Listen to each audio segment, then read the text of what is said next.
The planet is really a piece of art. Der Ansatz der Erdgespräche war so die Überlegung, jede und jeder kann was bewegen. Es braucht natürlich dazu Ideen und Mut. Rule breakers really interest me because when you live in exceptional times, you need people who break rules. It is possible. We can do it. By taking peaceful action, you make change. Follow your heart, break the rules. Da waren Leute, die vor Ideen gesprüht haben. Wir sind jetzt eigentlich nur die 3 Gesichter der Veranstaltung, die man sieht, aber rundherum gibt es so viele Volunteers im Einsatz, die im Hintergrund arbeiten. To see that you guys are doing all this through voluntary work, I think this is amazing. It gives me hope. Es ist einfach ein tolles Gefühl, als Team das Ganze auf die Beine zu stellen. I think this is great to do this as a team. We have 70 or 80 people who are helping us, not for money, but who are donating their time, their expertise, their motivation, and their smiles, because we simply ask them. Resides in nature. What we need is living economies. Es kann nur von unten kommen, von der Kraft. It can only come from the grassroots level, from the strength of people. People who have understood that they have to do it. All of you tonight is to take this inspiration, whatever you take from this evening, and go and influence other people that are not already in your circle. And then you will really see where the power is, when you are convinced that you can do something. And when you face those challenges, take one big step back, take 2 deep breaths, and then charge ahead. Neon Green Network begrüßt Sie zu den ERDgesprächen. Neon Green Network welcomes you to the 2018 EARTHtalks.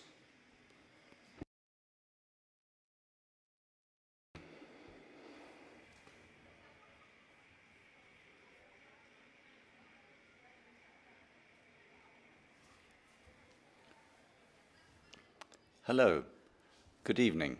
Welcome to the EARTHtalks 2018. My name is Manuela Reidl. I normally work elsewhere, but I will be your facilitator tonight, and I can tell you quite honestly and from the bottom of my heart that I'm always looking forward to this evening and this event because it's so inspiring and because it really shows that as an individual you can really make big waves, and our speakers are going to illustrate this today. So at the beginning, some housekeeping remarks. Bloggers, pay attention. There is a free Wi-Fi network. It's called ERDgespräche with AE. So just click on that. Our speakers will hold keynote presentations, but we're also going to give you the possibility of asking your own personal questions. You can do that by using Twitter under the hashtag EARTHtalks, and I'm going to try to ask as many of the questions that you submit via Twitter to our speakers. I think you don't have to gender the speakers in English, but anyway, so hashtag EARTHtalks for your questions. And there are also headsets. So a lot of the presentations will be given in English, so you can raise your hand and thus ask a volunteer to bring you a headset. So please keep your arm up until a volunteer has reached you. If you're an English speaker and you're having a hard time with German, you're not the only one. Please just raise your hands and ask for a headset. Ihr braucht bitte 20 Euro. So you need to pay a 20 euro deposit. The money will be returned to you after you give back your headsets. Or maybe you have somebody you trust, somebody sitting next to you who can lend you the money. If you don't have any, I would do it, but unfortunately I left my wallet in the locker. Anyway, you're going to manage. There will be no break, so that gives us enough time for networking and having some food and beverages afterwards, so get comfortable, and if anybody gets thirsty, the bar will be busy, so the baristas will be there and they have bottles of water for you if you need any water during the event. Now I would like to thank every single one of you. Thank you for being here, and would like to mention a few people in particular. The EARTHtalks are also about bringing the right people with the right ideas together with others. This is why we're very pleased that the managing directors of the 3 large NGOs are here, Greenpeace Global 2000 and World wild fond of nature, and we'd also like to thank Austria's First Lady Doris Schmiedauer for being here.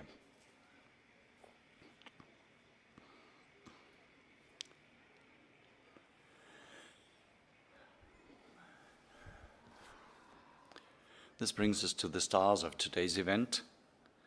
Please give a big round of applause for today's speakers, for Standing Rock activist and founder and head of the Indigenous Youth Council, Erin Wise. Please join us here on the stage.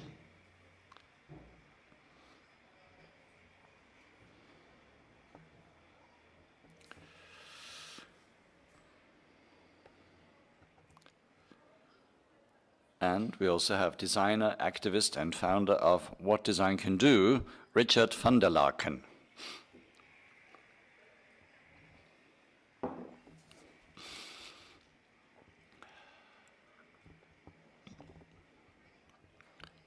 Audience. Unser nächster Sprecher. The next speaker would have come from Costa Rica to Vienna, but unfortunately he would have been in town only for a few hours and wouldn't have had the time to attend other events or do press work. And this is why we are going to use the CO2-friendly way, and we're going to show him via video link from Costa Rica. A big round of applause in absentia for the founder of the global citizen movement, Avaz Riken Patel.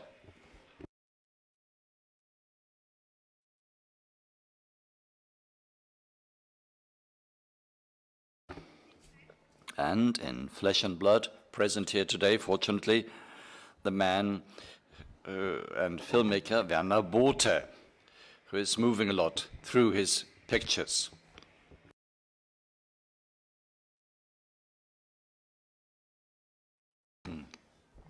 And the patron of today's event, I think the regulars will know it, is our president, Alexander van der Bellen. He cannot be present, unfortunately, because he is with the Bulgarian president, and he's discussing handing over of the Council presidency to Austria. I think this is an apology that is valid, and we have a perfect representative among us.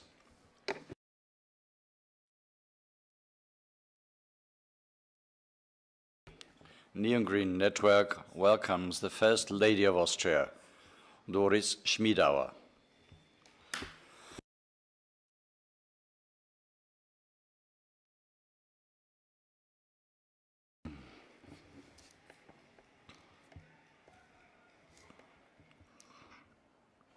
Thank you. Dear Erin Wise, dear Werner Bothe, dear Richard van der Laken, dear Riken Patel, who will be joining us virtually, dear Angie Ratai, dear friends, dear supporters and fans of the 11th Earth Talks. It is a great pleasure and honor to be able to stand in for my husband, our president, who, as mentioned, is in Bulgaria to open this year's Earth Talks. I'm sure that tonight new steps will be taken, new ideas will be mulled over, new projects will develop, and there will be a strong wind of courage and inspiration in these hallowed halls, because we are all united by a common goal. We want to change the world. What's behind this is our commitment and even our obligation to deal responsibly with our planet Earth, the only one we have, and it should also be preserved and serve as a home for children and grandchildren. There's also a profound need and longing for a peaceful community. The day and age of industrialization has led to a lot of benefits. At least in our part of the world, we live in an unparalleled prosperity. At the same time, our planet is faced with dramatic developments that threaten our very existence. There are mountains of plastic. Microplastic is poisoning animals and people. There's lots of waste mountains that are ever growing. We are destroying nature, we're destroying the very foundation of our lives. Climate change means that the natural habitat of the polar bear is irretrievably lost. And these days, the World Health Organization published a dramatic new figure. 7 million people are dying annually as a consequence of air pollution. Now, these dramatic developments force us to act because it is up to us to take countermeasures to stop these developments that we are also responsible for. It is up to us to change the world to the positive. We need to be clever, smart, insightful, have a sense of responsibility, commitment, creativity, and political will and engagement. Change is possible if everybody contributes. These contributions can be quite diverse. For some, it is just signing a petition or supporting an NGO. For others, it is a change of lifestyle, changing to green electricity, using ecological trains or electric cars. And for others, it is nutrition and diet that helps your own health and global climate. Some people go to demonstrations in order to voice their concerns publicly. Others regularly support through donations, and others work as volunteers in NGOs and associations. There are no limits to what we can do. What's important is that every contribution counts. At the same time, the political decision makers in governments and parliaments should also remain responsible. We should not let them shirk their responsibilities.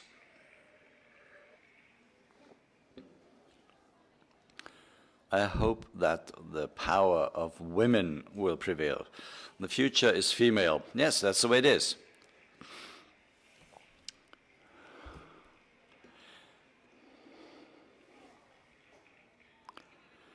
Time and again, great women have changed the course of history, fought for peace, freedom, and protection of the environment. And I'm sure that with the advent of equal rights and the rise of women to high positions and offices, environmental protection and protecting our climate will gain increasingly in importance. And this is why it is a great pleasure and honor to welcome Erin Weiss here as a guest and as a speaker at the EARTHtalks.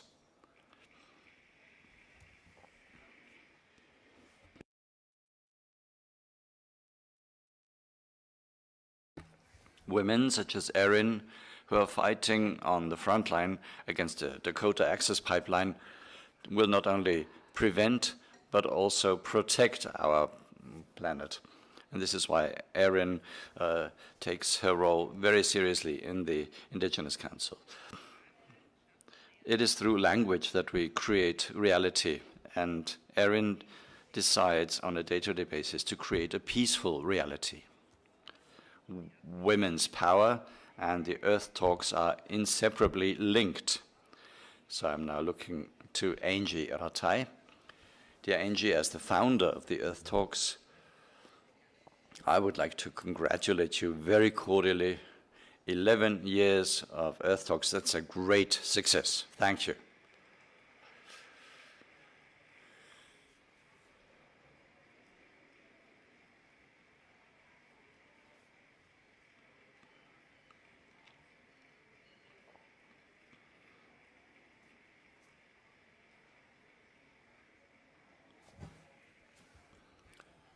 Thank you for your commitment. Thank you for your incredible energy. It is really contagious. I can tell from my own experience. And I think it's just great what you do. And you embody the spirit that we all need in order to reach our common goal, namely to change the world. Furthermore, I'm very pleased that I'm able to open an event.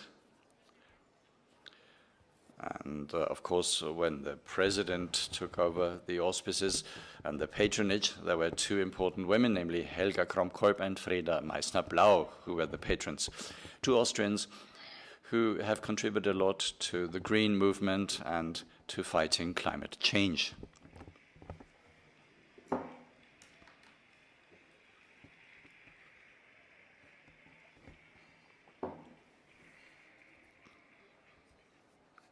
And I'm also pleased to be able to open an event which throughout those 11 years was always facilitated and moderated by wonderful women, Birgit Schaft, Corella Milborn, and now for the 4th time by Manuela Reidel. So thank you very much for that.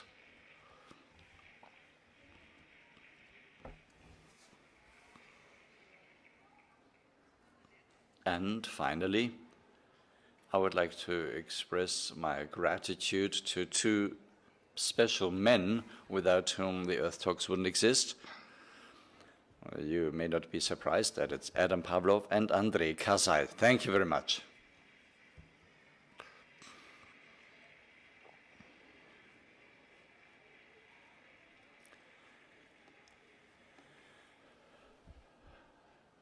Looking around the room, I see a lot of people, men as well as women, and thus a lot of creative potential, a lot of voices, a lot of strength, a lot of competences and skills that can only give us optimism for the future. And thus I would like to declare the Earth Talks 2018 as opened. Thank you.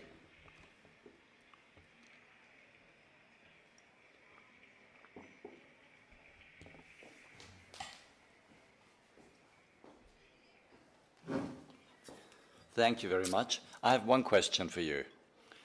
You know what it means to be an activist.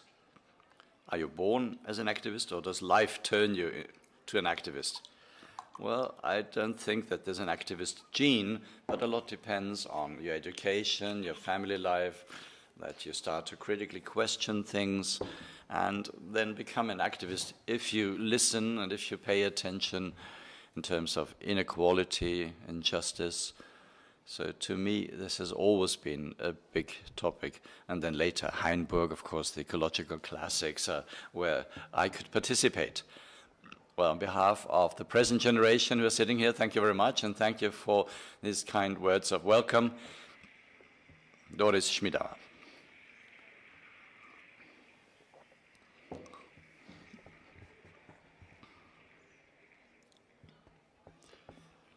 Richard van der Laken is a Dutch designer. In the 1990s, he started the design studio, the Design Police, and the design group Gorilla. Every week, they publish a critical column in a graphics paper. Then he founded the What Design Can Do conference that studied the influence of design on society. In an annual challenge, designers are called upon to use their know-how for a good purpose.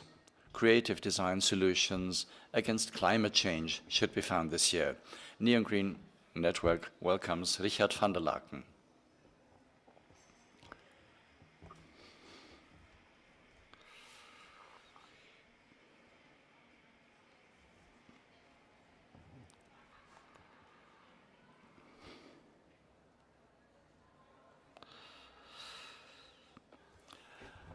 Good evening, Vienna. I'm pleased to be here. I also sincerely have to apologize for my yellow suit. It doesn't match with this green dot here, so I'm so sorry. But it's the company suit. My wife always calls me Tweety when I walk around like this. My business partner calls me even a mango. So again, my apologies, and I will give you a few books, some of you. Here you go, as a sort of a, how is it, a Wiedergutmachung? Here you go. Do you already have one?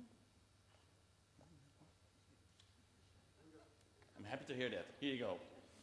Okay. I was asked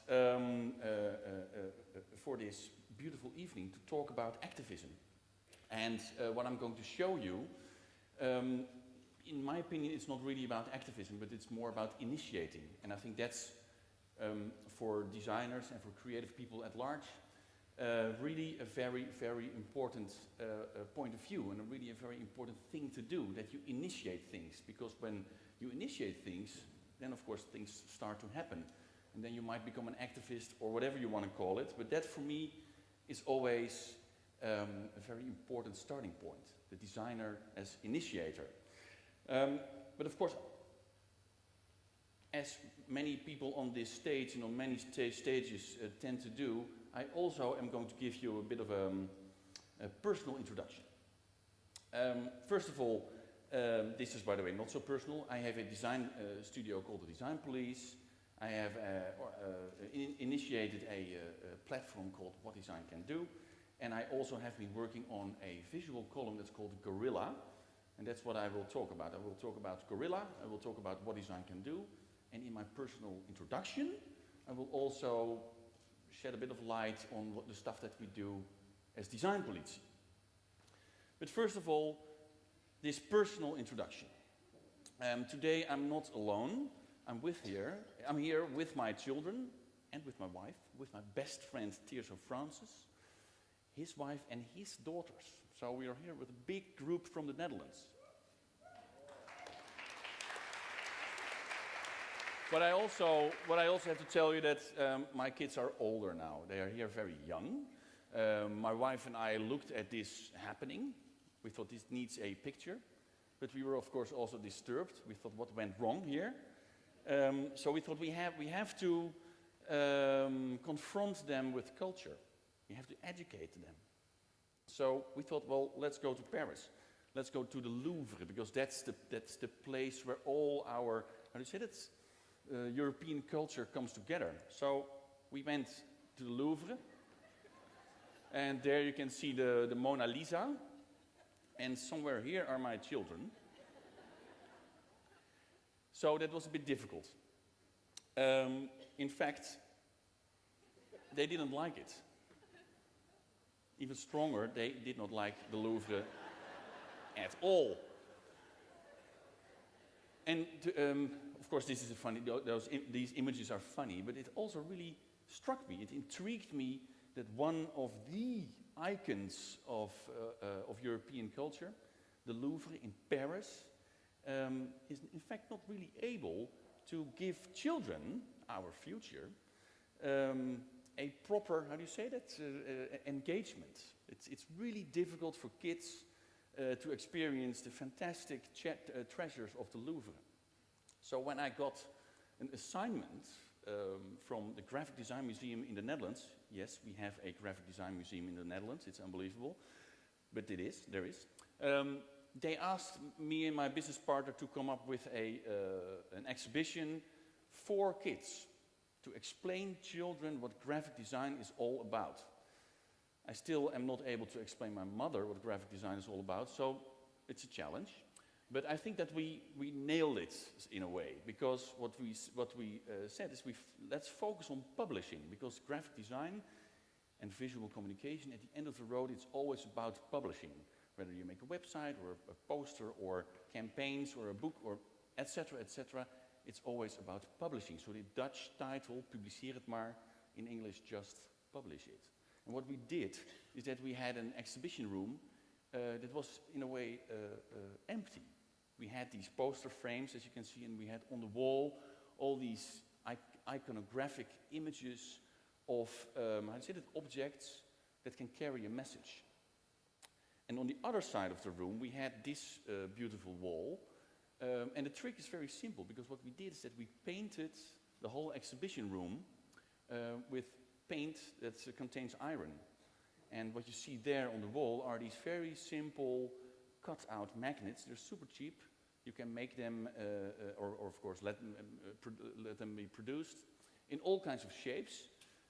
It's the same material that you use to put a magnet on your fridge. So what we did is we painted the whole room with that iron-containing paint, and we gave kids the opportunity to create their own content, create their own messages. And the funny thing is that when the exhibition opened, they did not tell, the museum did not tell us, but they invited a group of kids. And of course, we were not really prepared for that, because we thought, okay, now we have to explain them how it works. And in fact, those kids came in shouting, running, and immediately they started working, started playing with the material that we gave them. It was so interesting to see that they instantly understood what our plan was with this exhibition space. And here you see the result. This is what happened. And it makes me super happy, because sometimes it looks fantastic, sometimes it looks totally chaotic, but all those kids have a fantastic time. They are able to publish their own story. The exhibition was a big success. They did it for an extra year, and then they also sold it to several other museums in Europe. So for me, I think a really good example, in fact, about what design can do for children. So having said that, this is something that we did for a client.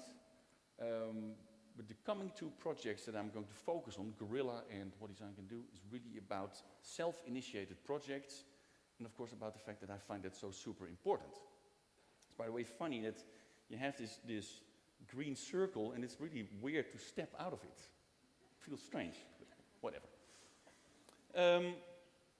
The Daily Gorilla, that's a project, it's one of my darlings. It's a project that I have been working on for the past 11 years. And I do that together with a group of designers. We call ourselves Gorilla. And it is a column that we have been making for a newspaper and a weekly magazine. But before I start sharing this project with you, I would also like to show you where we are when it comes to freedom of speech and freedom of information, because that's when it comes to publishing, and when it comes to media, in my opinion, that's what it's all about. What you see here is that the Netherlands is on the 5th place.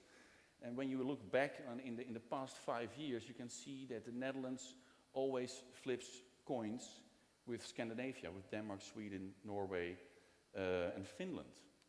And by the way, Austria's here. So we are all, I think, lucky people. I mean, it doesn't really get better than here in Austria, or where I live in the Netherlands. It's a super privileged place, apart from the fact that I'm male, I'm white, and I'm 47 years old. I also live in a country with a super high standard when it comes to freedom of speech. And for me as a designer, as a graphic designer, I think that's super important. I'm sorry, this is, by the way, how at the back of the list, how do you say that? The end of the list looks like. So think about that when you live in China or Laos or whatever. Gorilla. Gorilla is, again, a visual column. There you see an advertisement, but that's the location of the Daily Gorilla that we made. It looks like this, but well, it doesn't look like this because this was the starting point.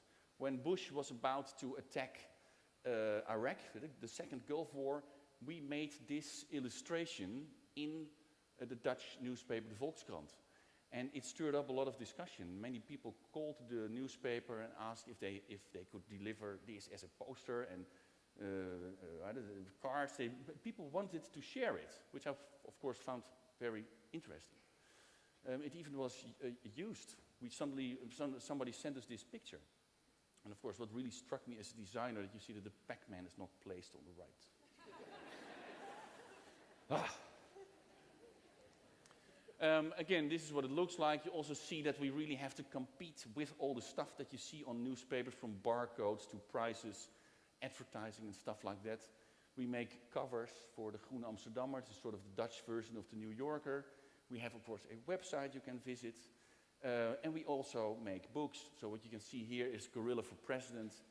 It's a collection of the past 11 years. We make t-shirts, because all the stuff that we make is so-called vector-based. That means that you can blow it up until unlimited proportions. We make exhibitions. Now, we do all kinds of stuff with Gorilla. This is, by the way, an exhibition around the British elections.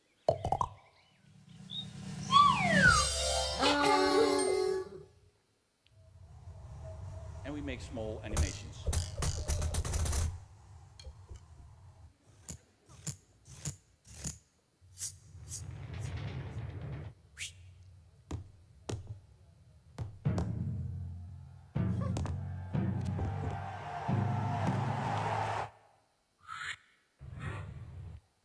We also collaborated with Greenpeace in the Netherlands, by the way, for a while.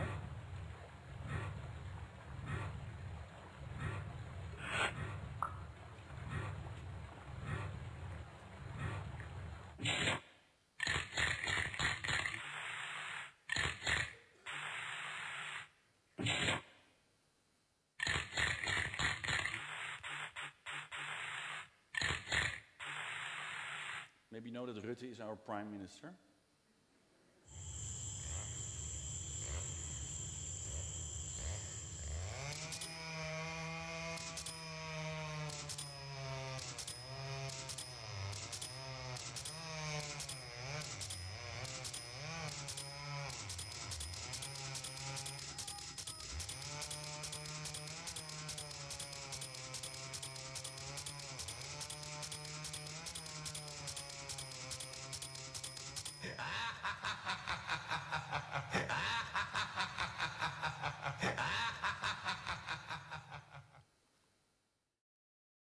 This is a bit of a ping-pong refugee between Turkey and the European Union.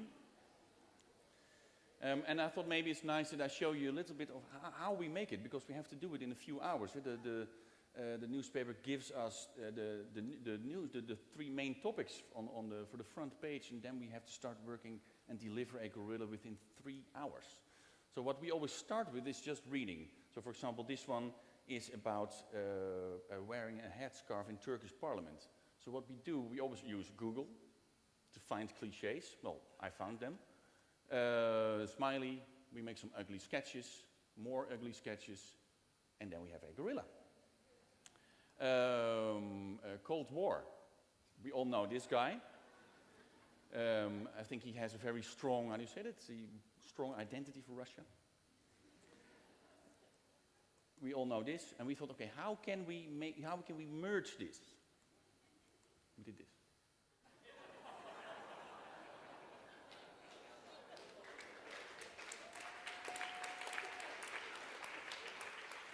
And we even made one about Austria.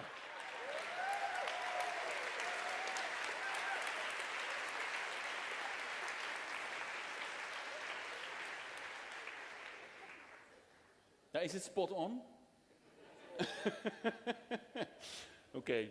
Well, as you already noticed, we are talking about design now. And what I always find very dangerous is that when we, at large, talk about design, it's very often about exclusive stuff. And it's also about trivial stuff. And that is, as a designer, I always get totally annoyed by that. Because in my opinion, we can use design as a tool to change society. And I'm very super serious about that. And again, it's always has been a big frustration that designers very often come in at the last stage. You should use them in the beginning, because creative thinking, creative people, I think they make change happen. So let's work on that. I did that with an initiative that's called What Design Can Do. But first of all, I would like to explain you a little bit what it is. Okay, what is this difference that design can make? For example, this is Francis Quéré. He is an architect from Burkina Faso. He's trained in Berlin, in Germany. And here he's back in Burkina Faso, because there they have sort of nothing. They only have their soil, and they have the people, and they have communities. And of course, many Western organizations tried to do stuff there. They failed. And now Francis is doing it together with the people from Burkina Faso. So what he does is that with these communities, he builds. What he does is that together with them, he makes libraries, he makes schools, he makes all kinds of public buildings, museums, to uplift the culture and identity of Burkina Faso. Just an example, how architecture can make a difference. Bas van Abel, he's the founder of Fairphone, and Fairphone is a truly so-called fair phone. So, for example, what you can see here is that it is designed to repair. I mean, if I use my iPhone and I want to repair it, I can never go back to the Apple store, because they will refuse it. Bas offers you a telephone that you can repair and update yourself. Also, he works together with people in many countries. So he takes a very serious look at the whole chain of events. So it's not only about the product, but it's also about the raw materials, the heavy metals that, for example, that you can find in telephones. He makes fair deals with people in the Congo. Well, it's just an illustration of how design can make a difference and how designers can be aware and engaged. And what design can do, I will show you a short video, then you have sort of a grasp of what design can do. At What Design Can Do, we believe that design is more than making pretty things. Design and creativity have the power to transform societies. Money, the government, science, or the United Nations cannot solve the problems of the world alone. We need design and creativity to come up with alternative strategies, fresh ideas, and provocative thoughts. What Design Can Do organizes annual conferences in Amsterdam, Mexico City, and Sao Paulo. Speakers from all over the world share their visions. What Design Can Do is the perfect place for designers and creatives, as well as businesses, industry, NGOs, and governments to explore and start using design innovation. The What Design Can Do website, blog, and social media are engaged platforms for discussions on design and issues like climate change, social justice, health, and well-being. To actively search for fresh ideas and insights, What Design Can Do organizes global design challenges around the big issues of today. We ask the design community to come up with new answers to questions like the integration of refugees and climate change. We challenge creatives to upload their ideas to our website. An independent jury selects the best ideas to enter an acceleration program to develop them into viable products and business cases. In the near future, What Design Can Do plans a series of local challenges around energy and safety in metropoles on 5 continents, and a new series of conferences is being launched in Mexico City. To see how you can join our movement, visit whatdesigncando.com. Okay, so how can we activate our international creative community? I don't have a lot of time left anymore, so I will speed up a little bit, but in the last part of my presentation, I would like to focus on the challenges that we initiate. A few years ago, we started with the Refugee Challenge. With this, I mean that we invite our international creative community to come up with proposals for this very pressing issue. We did that in collaboration, as you can see, with UNHCR and IKEA Foundation. And to give you an idea, this is was the situation in France. This was the situation in the Netherlands. So, again, I always have the feeling that we in the Netherlands and probably also here in Austria, we can fix almost everything. But then again, I also say, okay, I'm naive. It's not true. Still, a lot has to be done. So what we do when we start these challenges, we first start with proper research, or as we call it, design research. And what we do is that together with a design research agency, we develop research. So here we developed a so-called urban refugee journey. And with this, we located 5 areas where we think that design can make a difference. Something went wrong with the typeface, but still, I think you get a grasp of what I'm talking about. So 5 areas where design can make a difference. We gave that to designers. We got 630 entries from 70 countries. We had 5 winners. I will not dive into the details now, but it really goes from a workshop concept to temporary housing, websites, food projects, etc., etc.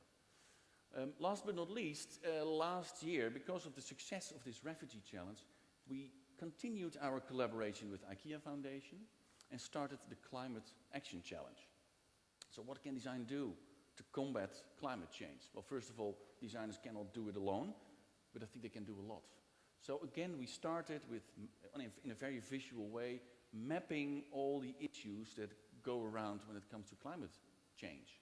Of course, also, many things have to do with local issues and local solutions.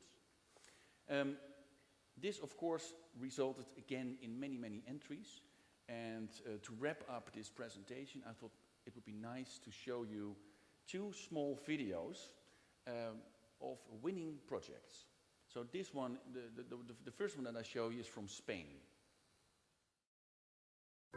We live in cities surrounded by other people, seeking happiness and working every day for a better future. We are involved by technology, and this way of life is conducting us to change the climate of the planet, endangering ecosystems and ourselves. Can technology solve this problem? Nature already has a solution for this. If trees fix greenhouse gases, why not use the technology to plant 1 million of trees? I'm Lot Amoros, the creator of the Dronecoria project. 5 years ago, we planted the first tree with a drone. Since then, we have researched and released different open source prototypes of the seed dispenser and the drone. With drones, we can make restoration maps, understand the soil, evaluate erosion, drop seeds in the best spots, and control the evolution. We have researched about the power of seed balls with efficient microbiology and the possibilities of massive industrial production. We think that they are an optimal solution for a successful ecological restoration at low cost. We want to step forward, provide tools, create an ecosystem so that any group interested in ecological restoration can do it in a large scale. With open source and digital fabrication, we are not creating a machine to plant thousands of trees. We want to empower thousands of people to plant thousands of trees. Thank you.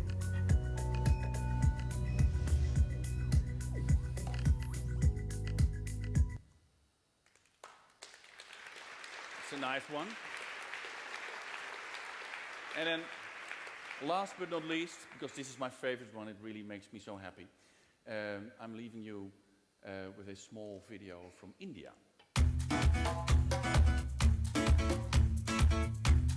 Global warming, plastic in the ocean, poop on the zoo. No problem, send us whatever you've got. We'll solve it with deep research. Hello, this is the weather report from the Children's Club in live from India. Where we have all types of weather all at the same time. It's a mess. Everything is ulta-pulta. Plastic in the ocean. Garbage. Poop on the street, poop, poop, poop everywhere. That's why we started the Children's Club in New Service. To solve all your problems, big or small. You send us a problem to solve. While getting our newsroom. Our reporters are everywhere. We find heroes. We find answers. Please start tracking movements to change everything. Television no better. We are TV. We are online. We are an app called Scrap. Download our app. We are Scrappy. We are a pro-business revolution made in India for the world. When no weather report will ever be the same again. And that's our promise. Be Scrappy.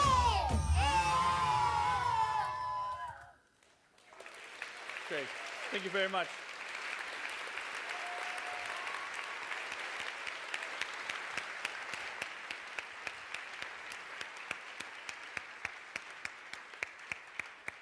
Wow. Thank you so much, Richard. Those were some great ideas you put out there. And as far as I understand it, bureaucrats, state bureaucrats, need to reach out more to the creative community for solutions, right? That's the goal. Absolutely. I think it's really important that, what I always try to emphasize is that, of course, it's not about design. Design is a tool. And it's really about, of course, how the government, how companies, how the people, citizens, consumers, how everybody work together. But in that whole puzzle, I think that design and creativity at large is super important. And it can also help to get across more dry subject matter. For instance, divestment. I think you know what I'm talking about. It's very hard to inflame people with that kind of subject matter because it doesn't have sexy motives you can show. That's where you can help, right? I think that's spot on. It's all about sex at the end. Yes. No, but I work for private television, so there's no question about it. What I mean is that it's also really important that you. Now, let me frame it in another way. There is so-called technological innovation, and that's important. But also, it's super abstract, and I think that designers and creators at large are very much able to translate this thing that's called technological innovation into visual, tangible, and understandable things and services and objects. And I think that is very important. So that I always call that the seductive power of design is really something that we should not underestimate. Okay. The What Design Can Do conference you were talking about is happening in Amsterdam in a couple of days, actually. So yeah, if you have 25, yes. Free time for a quick trip, it's on the 24th and 25th of May in Amsterdam. So if you're up for it, go by train. We're at EARTHtalks after all. Book a train ticket and go there. Richard, I'm switching back to German now. Richard has also been part of the EARTHtalks Academy, which is a format that took place for the first time. A total of 11 workshops taken place yesterday and today, providing you with tools that allow you to shed a light on activists. Alexander Ege, the CEO of Greenpeace, is sitting here in the first row. He organized a workshop devoted to successful campaigning.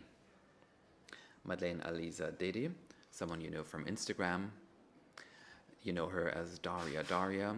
Well, she talked about online mobilizing, which is a format that's now available over and above EARTHtalks, to give you a hands-on instrument.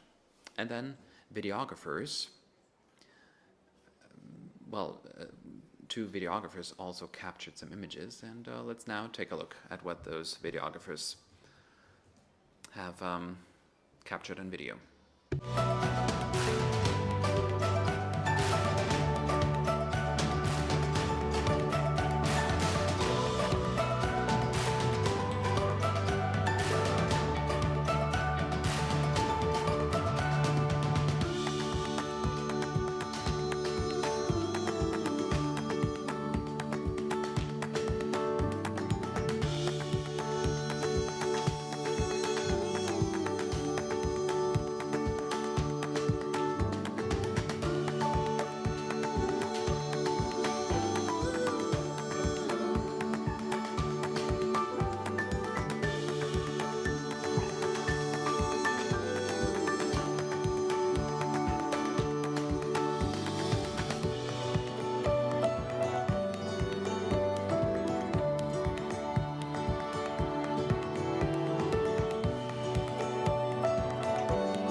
Nächstes Jahr wieder. Bitte gleich frei halten. And you, Richard, look. So, wearing the yellow suit.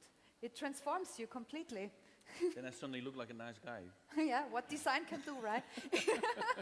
Das war also sogenanntes Videographing, also Notizen machen in Form von Kurzvideos. Den Begriff kannte ich vorher nicht. We've now had a look at those short videos. Let's now keep on talking about terminology. We've got a graphic recorder here. Let me take the roving mic. Marie-Pascale Daffinen. Well, we've seen her works in between. She captures our contributions, she draws them, if you like. So what she comes up with is real-time illustrations to capture the content of the presentations. And what's great is that you came all the way from Hamburg to our EARTHtalks. What made you do this? What's motivated you? Well, EARTHtalks, that's a unique event. It's something that I pencil in very gladly. So this event is a must for me. And I'm very glad to make my contribution. Well, we're glad to have you here. We're glad to have a lot of people who pass on the message. Thank you very much, Marie-Pascale, and we'll keep on watching what you're doing. Great, thank you.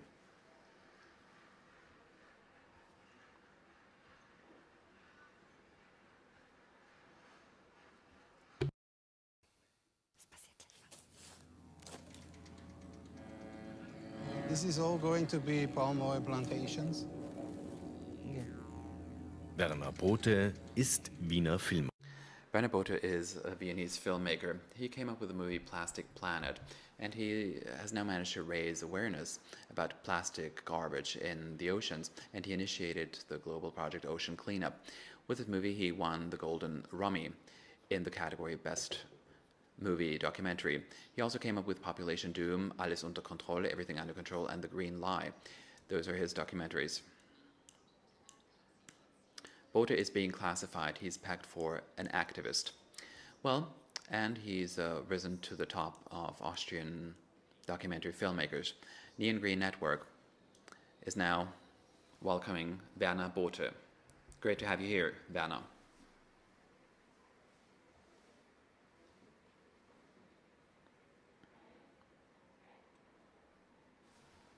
Well, a lot of people have come here. Great to see so many of you here in this hall.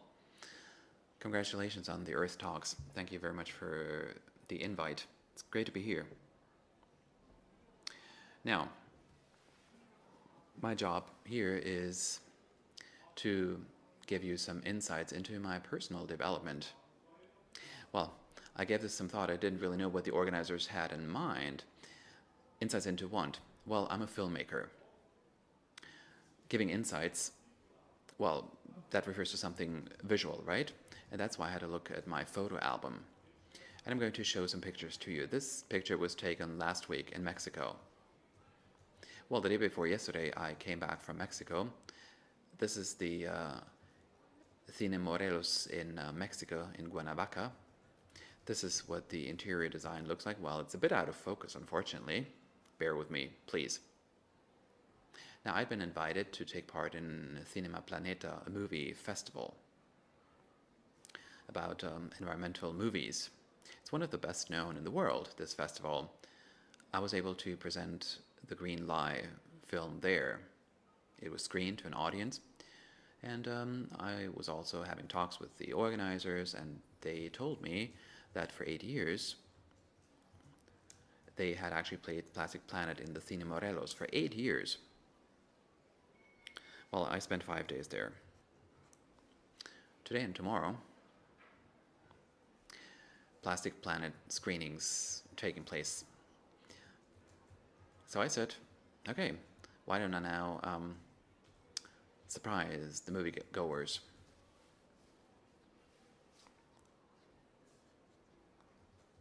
Yeah, I loved the screening, a lot of students, they were really, really excited. So this is the poster, the movie poster, by the way, of Plastic Planet. Guillermo is the guy in the middle, Guillermo Landa. And he introduced himself to me, and he said that 6 years ago, at school, he's now 22 years old, so 6 years ago, he had actually seen Plastic Planet in Cuernavaca, and the message of the movie startled him. And his teacher, Azalea, who you see next to him, well, she then decided to join the whole project.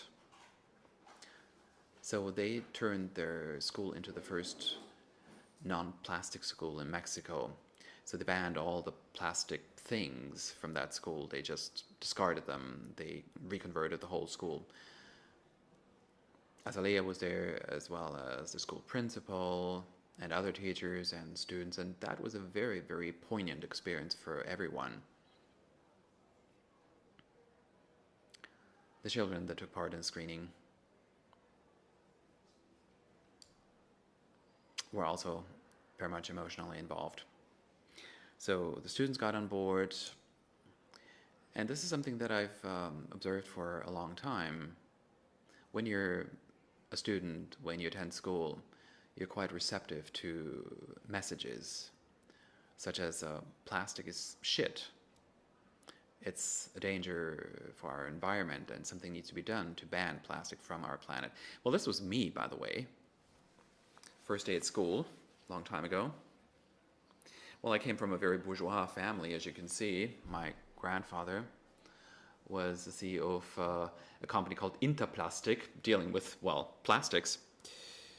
And I had another grandfather who was involved with the Federal Railways. Then my dad worked for Austrian Television and my mother for the IAEA. But I had a teacher who I loved dearly. And I will never understand what he said to me. So he said to me, "You're all using toothpaste, but do you actually know what it contains?" And that gave me pause, and I will never forget this. Well, I didn't want to become a movie star, but a musician. I wanted to be Sting, or become Sting. My dad said, "Well, why don't you do something real?" He worked for Austrian Television, so I became a gaffer there.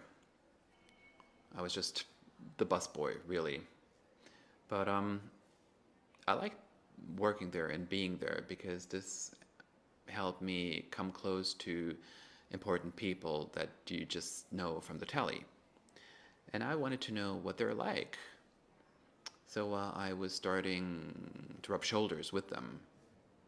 I really wanted to try different things. I was in charge of lighting and I was an assistant to the director, and then I got my first job as a director. Well, isn't that coat that I'm wearing great? Well, I got a prize for a movie devoted to business. I talked about the importance of Austrian businesses in that movie. Well, surprisingly enough, this was quite a successful movie that was screened all over the world. That was the award that I received in Biarritz, a dolphin, as you can see. Well, this coat looks a bit different. Nicer jacket than before. I did movies for oil companies, for banks, for big business. And when this institution here was opened, a film was screened. A film that I had made. So I did a whole lot of different things, venturing into different territories. I came in close contact with CEOs, with the corporate world, and I like that. I also cooperated with Ulrich Seidel, and Ulrich Seidel said, "What kind of movies are you making?" And I said, "Well, I just do similar movies. I mean, you only focus on the ugly things, I focus on the nice things and the beautiful things." But I was not satisfied, even though I was quite successful. And then I read something in the paper which said fish cannot procreate anymore because of a substance issued by plastics or released by plastics. And I said to myself, that's incredible. It really boggles the mind. Well, what does this mean for nature and for the fish? Does this have to do anything with us humans? And I said, well, I had better look into this and come up with a movie or a short film about plastics. I was living in the Netherlands and I turned to the Dutch television people and they were not really enthusiastic, they were underwhelmed. And I said, well, I could come up with a 7-minute film about plastics. I then went back to Austria and I came up with similar suggestions. I contacted 2 movie producers who only wanted me as an assistant but never as a director. I also contacted Austrian Television. Well, I said, well, how about doing a 60-minute movie as opposed to a 10-minute movie to talk about the predominance of plastics? But no one wanted this idea. ORF, Austrian Television, said, well, what we like about you is something else, so why don't you stick to what you do best? Let the cobbler stick to his last. So I also did some music videos at the time, by the way. So I said to ORF, Austrian Television, why don't I come up with a music documentary? Kurt Riedel, an opera singer, well, I accompanied him for a few months. He's someone who sings 2 operas a day, and that's why the movie is called The Gladiator. He loves performing in Wagner operas. And suddenly I became the Wagner specialist working for Austrian television just because of my connection to Kurt Riedel. And then I said, okay, that's good, that's great. So my next movie should be something different. But the problem is that film was not aired for a variety of reasons that had to do with family. Well, I don't want to go into too much detail here. Anyway, 6 or 7 or 8 months later, well, I'd been unemployed, by the way, for a few months until the film was finally aired. No one wanted to work with me. People knew that I was a filmmaker, but that film could not be aired for legal reasons. And that was a shitty time in my life, by the way. Well, then my former partner, mother of my children, said, well, why don't you go and work in a call center? And, that was a very difficult time for me. I actually applied for a job as a call center agent. Well, they wanted to do a test with me. The test took a long time, and I gave it my best shot as a switchboard operator or a call center agent, and then they wanted me to work for an hourly rate of €3, some other part of Vienna. Well, that was a tough time for me, I can tell you that. And then finally, the film was aired. ORF then looked into the family issues. It had to do with private things, and there were some quite tricky issues that the film revolved around. I didn't want to change the film, so the film was aired, and it was nominated, and suddenly I received many awards, European Film Award and other awards.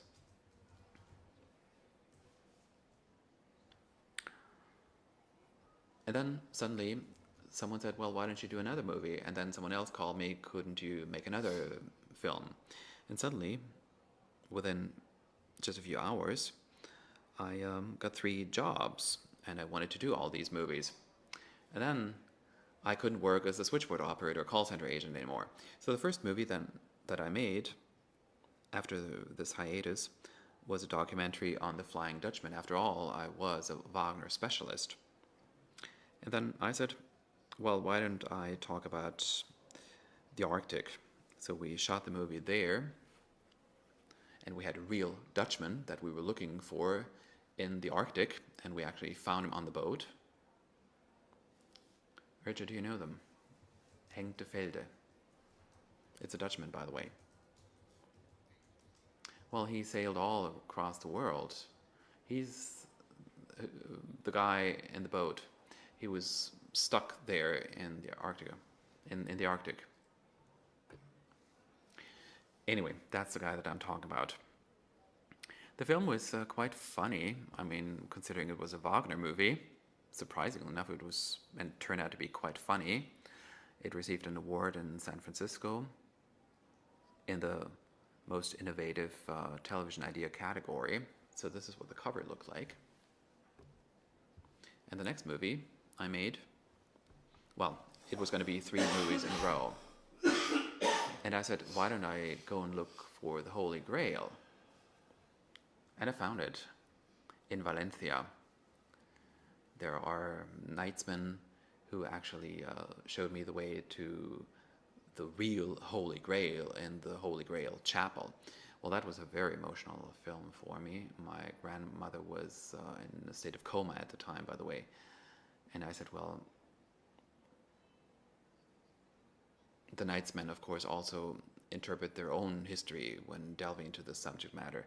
So I said, well, the topic of this movie is Parsifal, and I'm Parsifal. That's what I said to myself. And I was able to actually touch the Grail, which you can't normally do. So I lifted the Grail. I had never told this to anyone in public, by the way. I'm not actually sure whether I'm able to say this in public.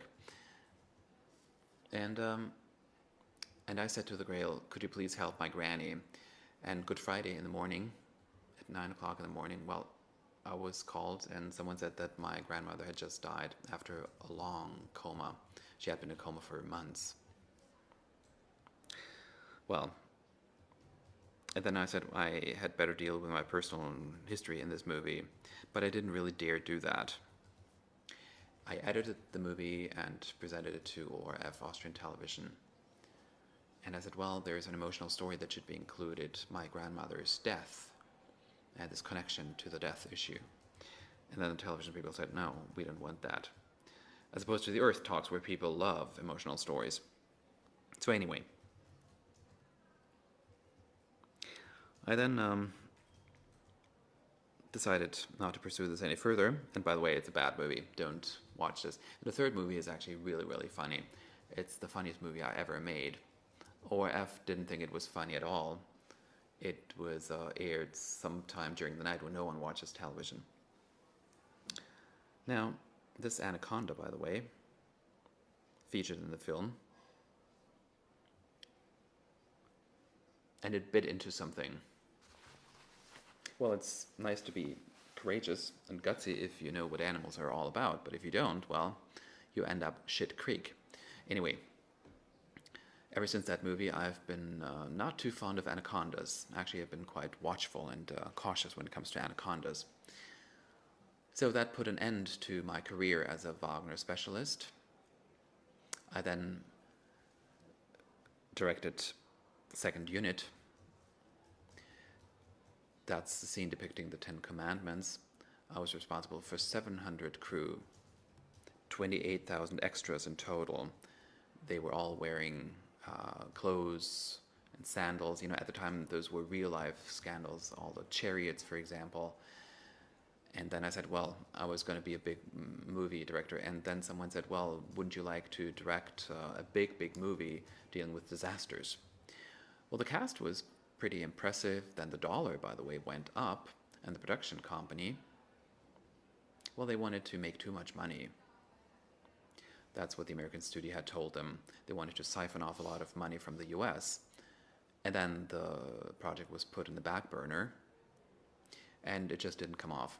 But then, you know, a few scenes were shot. And then a colleague told me, that was in the Sahara, by the way, and he said, well, there's a lot of plastic over there.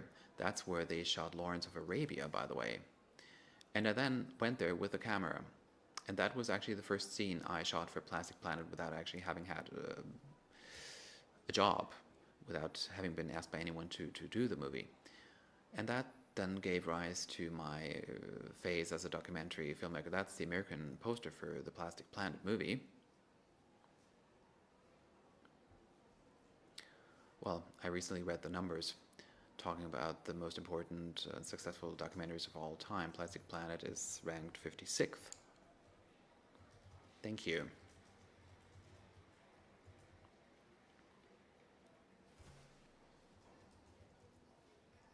Michael Jackson's This Is It, by the way, ranks first. Anyway, this is the cover that I'm sure you know. That's the organic packaging, while Amazon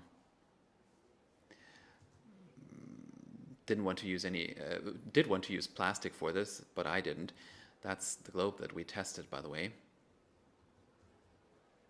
And we found out that too many phthalates, carcinogenic substances, were contained in this globe.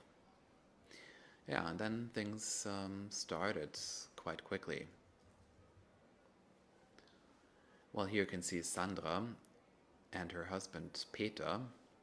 Well, they called me and they said, we want to do an experiment. Could we actually live without plastic?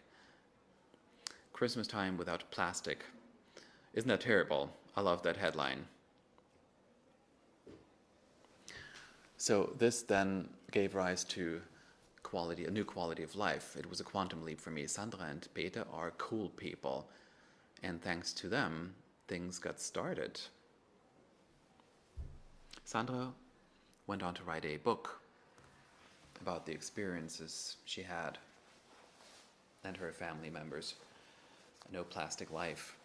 And it's incredible how many people have been inspired. She had lots of Austrian readers and German readers as well. So people were really thinking about how to do away with plastic in their lives. This is Juan from Peru, who also wrote a book, a children's book, by the way. which also has to do with the plastic planet. He's a great guy. So if you want to pass on the message, please do. It really boggles the mind. So this is, by the way, Sandra and Peter again. We had removed all the plastic things from their home, but of course we did it afterwards, long after the movie. But people actually thought that this was the movie poster. So things developed quite dynamically. Bojan Snata, well, he's already been mentioned. Suddenly a 16-year-old contacts me via Facebook, telling me that he had seen Plastic Planet at school and he wanted to do something against plastics. And he then launched the ocean cleanup campaign. So for me, it's quite clear that you can tap into an enormous potential in a school setting, just like Guillermo in Mexico, who I've already shown. So this is a concern of mine, a very important thing. Now, there are a lot of people, of course, living on our planet, but it's not our fault. It's not the humans. Well, the next movie was called The Population Boom, so the demographic is not the cause.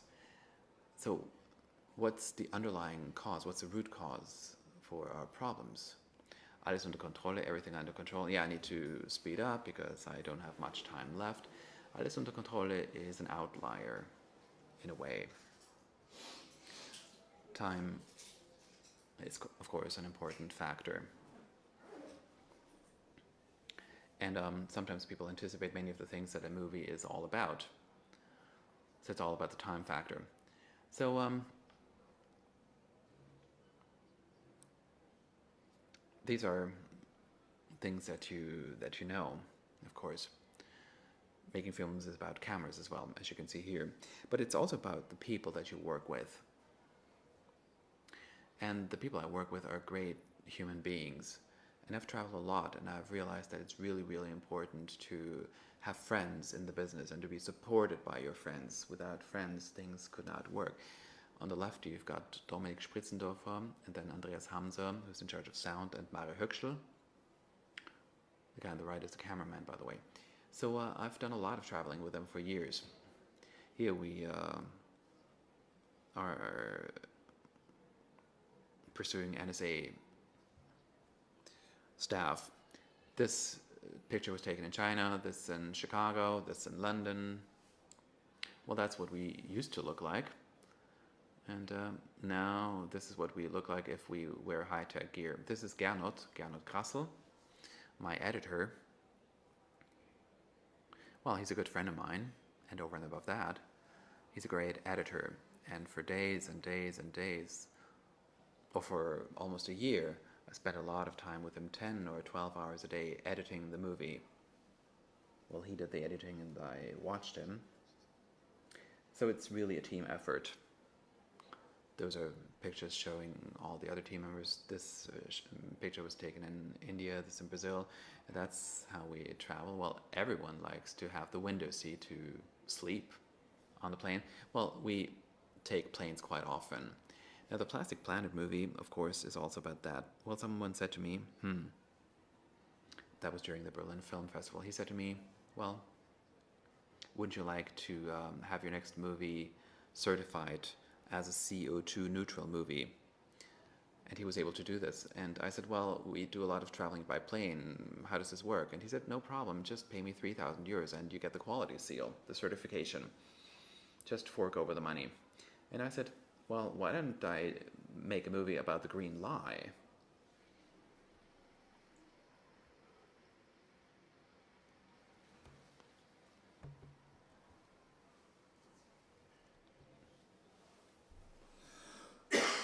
Yeah, we picked an English title for the movie in Austria and Germany. So this is the international movie poster.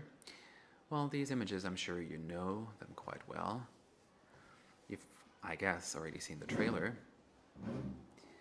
This is someone who I love as an interviewee, Norm Noam Chomsky, who also was featured in the movie, and who talks about following proposals and rejecting the propaganda that really is spot on.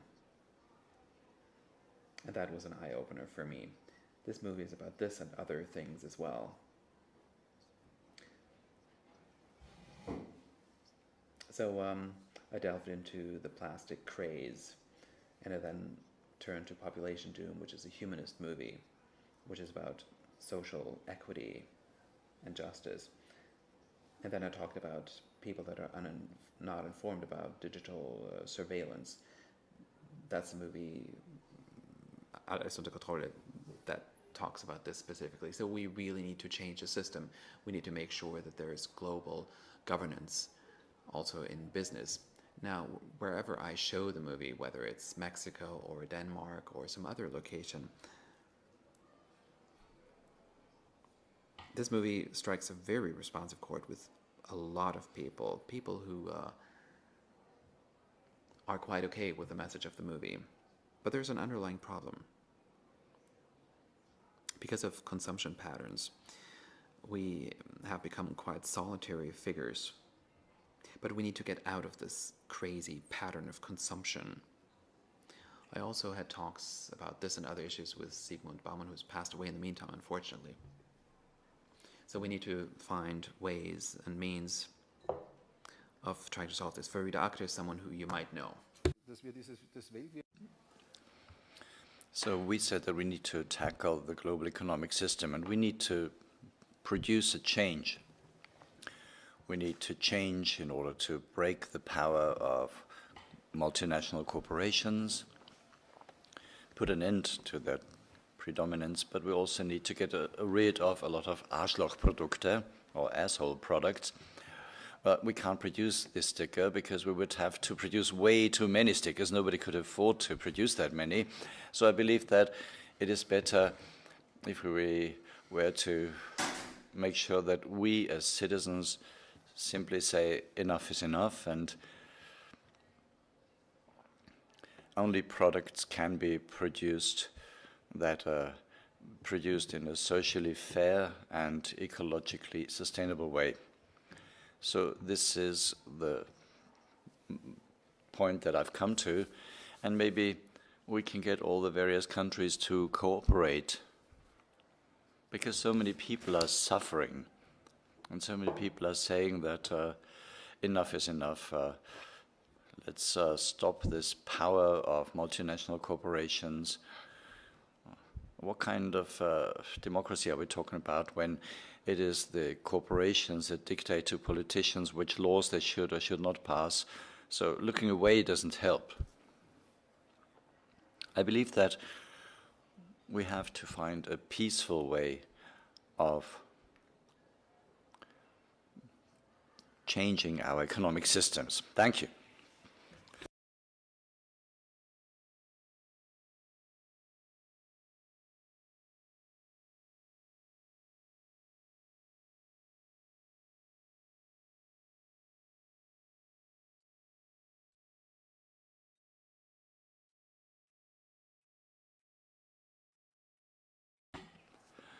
Please don't forget, ladies and gentlemen, you can always send questions via Twitter under the hashtag EARTHtalks. I have a question for you, Werner. During your career as a filmmaker, did you learn that the world is a bad place, or has your worldview changed in a negative sense?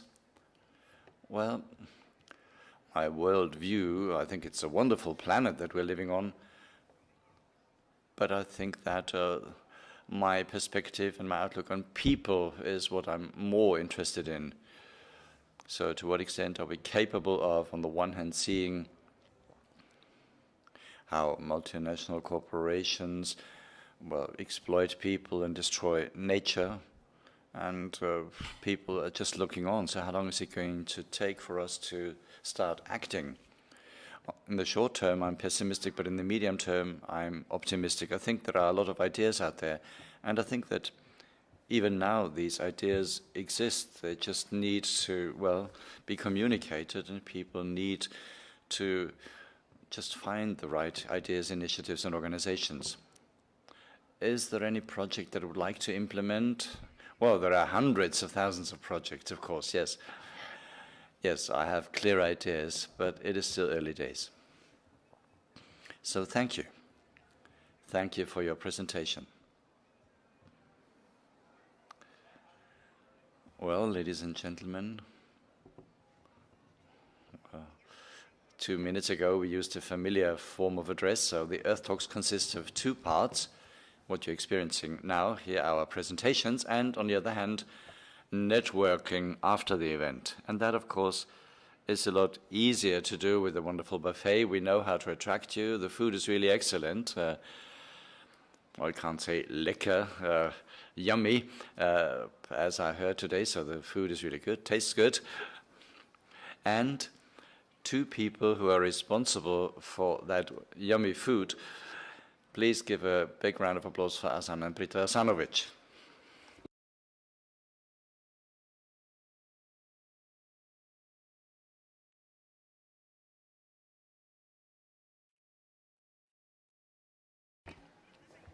You have brought something to eat, but I forgot my tools. Sasha, from the very beginning you've been part of the EARTHtalks. Just hold on a second.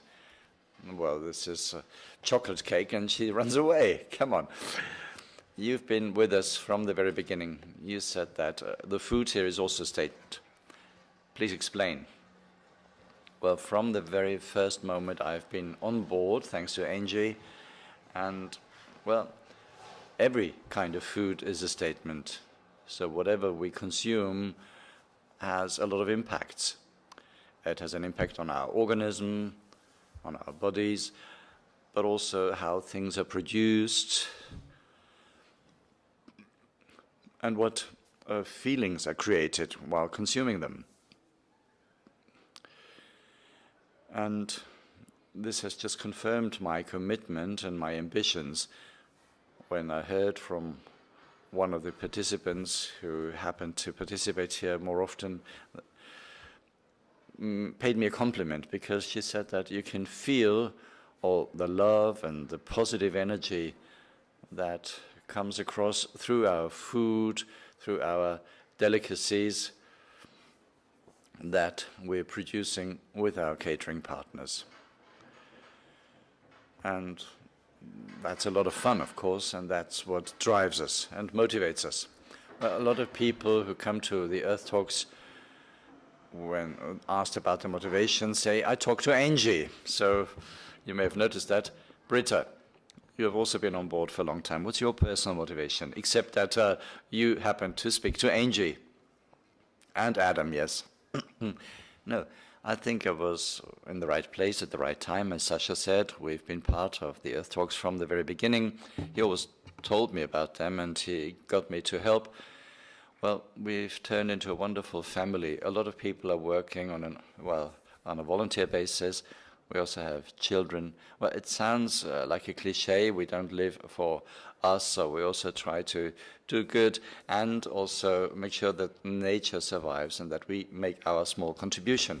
Okay, so we are looking forward to the delicacies and tidbits that you have prepared for us. Thank you, Sasha and Britta. And yes, we are the ones who try to make sure that we keep everything together. We are standing behind the pots and kettles and pans. So this is what you are going to be able to enjoy. This is done by our culinary partners, and we just do the organization. So I would like to thank our past catering partners who have been with us for 10 years now. And this year we have the Rap Stars, Rita Prinz, Gaumenfreundinnen, and Deli Bloom. And their delicacies can be sampled right after the EARTHtalks during the networking session. And I would be pleased if not only we were to get this positive feedback, but also the caterers out there who are actually physically here and looking forward to speaking to you. So please do tell them that the food wasn't too bad after all, or maybe find a more positive way of putting it. So thank you, Sasha and Britta.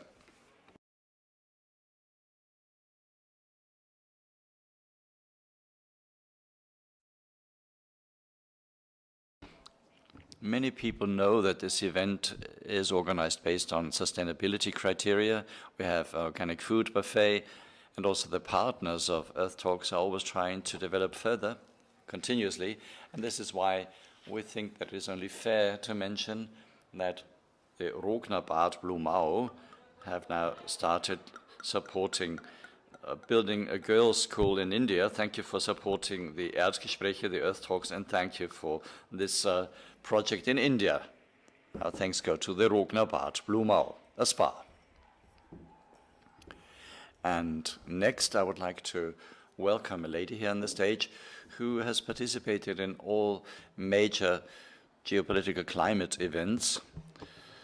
Let me briefly mention that the Neon Green Network has been an observer organization since 2009 in the UN Climate Convention, and we also attended Copenhagen, Paris, Marrakesh, and Bonn. And in 2017, it wasn't possible to participate in the COP in Germany with our team from Neon Green Network, but we have a very prominent expert. She's a long-standing head of the World Climate Council, the IPCC, and the European Commission. Please welcome Dr. Renate Christ.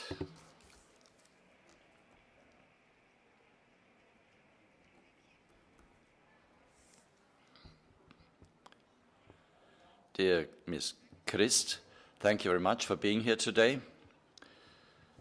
You represented the IPCC at climate conferences, you negotiated for the Austrian delegation, and you also represented an NGO on site.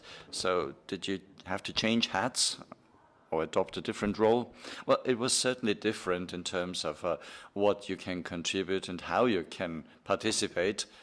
For example, when I was a member of the Austrian delegation in the beginning of the 90s, we quite actively helped shape the climate convention, drafted some articles ourselves and negotiated them. And in my capacity as a secretary of the IPCC, we also tried to bring on board the scientists and communicate what the scientists had to say to the negotiators. And as a representative of Neon Green, that was also a lot of fun. So you see the other side, and they have grown to become quite big. There are a lot of side events where companies, cities, and scientists share and exchange their work, their progress, and their ideas. So how shall I put this? Sometimes when you participate in these official negotiations, it's often about, well, we can't really do all that much. After all, we can't really cut back that much, and how could we maybe justify the fact that maybe we can postpone these changes a little bit? And then you move on to a side event organized by a municipality or a company, and then all of a sudden they present things such as, well, this is how it works. These are measures that actually work. And this is where I think that when you're there as an NGO, you of course tend to focus more on those things. So you felt better when you went there as a representative of the NGO. Yeah, I sent out some podcasts in the evenings, and maybe I tried to see what was interesting for Neon Green there. But anyway, this Global Climate Action show has become a very active part of the IPCC. For observers, the global climate policy looks, well, really slow moving, stepping forward a little bit, and then there are setbacks, and then there's events such as Paris. So what's the current mood? How would you assess this? What are our chances of reaching the 2-degree global warming target? Well, I can't tell you. But I think that 1 or 2 years before Paris, there's been a lot of dynamism, a lot of momentum in companies, in countries such as China, India. So things are happening. So things have been set in motion as a consequence of Paris. I spent 20 years abroad, and sometimes I'm worried, or I'm a bit surprised about the situation here in Austria, where I get the impression that, well, people don't have a full awareness of the magnitude of the problem.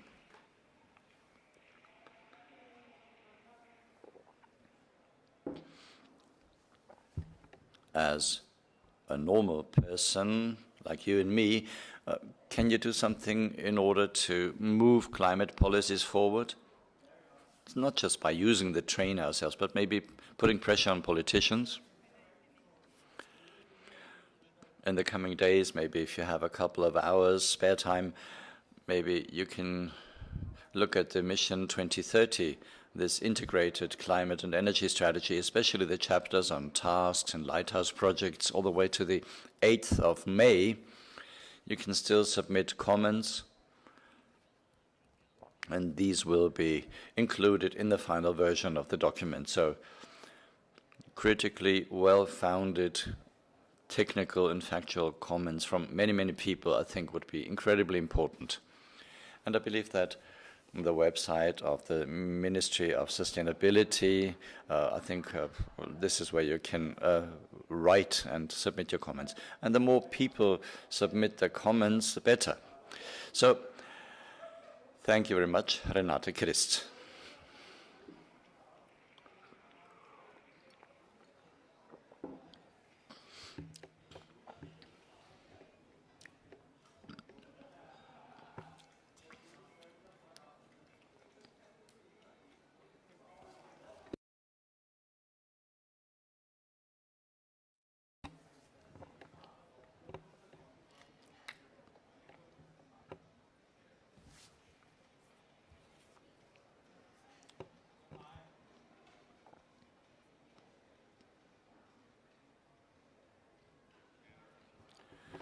We produce 5,000 kilowatts of power per year. The system is running at 170 kilowatts per hour, 3,500 kilowatt hours per year. Our systems produce power for 2,500 households at 9.9 kilowatts peak. 8,000 kilowatt hours power is produced here at Dörfris. The main reason is that basically we want to live in an energy or resource-saving way. We need to exit from coal, oil, and gas. Renewable energy, clean energy, is the only option for a livable future.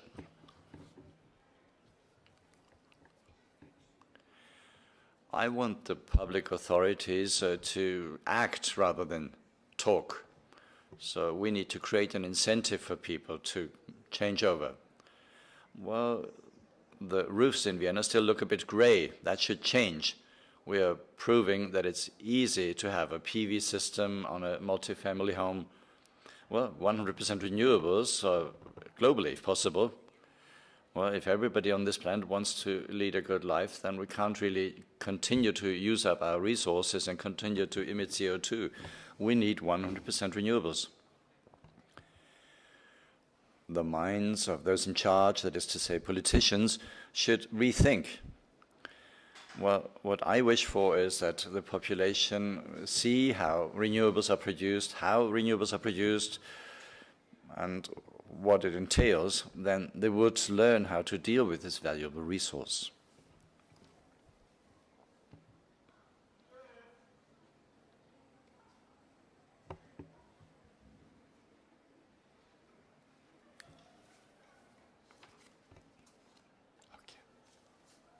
Many of you know that Ökostrom AG has supported the ERDgespräche for many years, and they're saying that our power comes from many people because the company is buying directly from regional producers of green electricity that creates regional value added, and 100% of power will be coming from these direct purchases from regional operators by 2020, so that the customers see exactly where the power comes from and that it's produced in a clean way.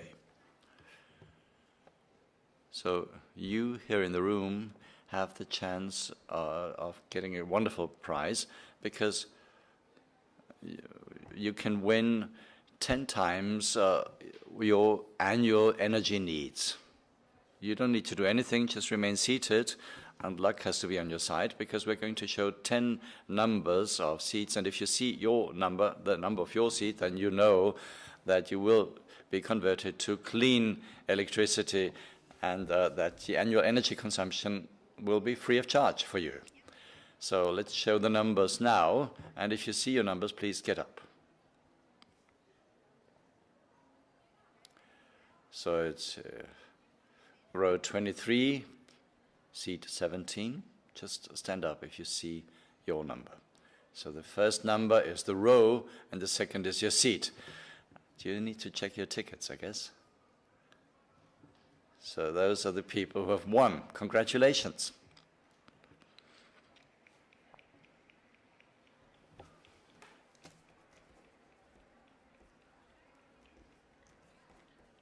Congratulations to our winners. Please remain standing until one of our volunteers has reached you and given you a voucher. The happy winners, please listen. After the official program here on the stage, please go to the lounge of Ökostrom AG behind the stage and register there in order to redeem your prize.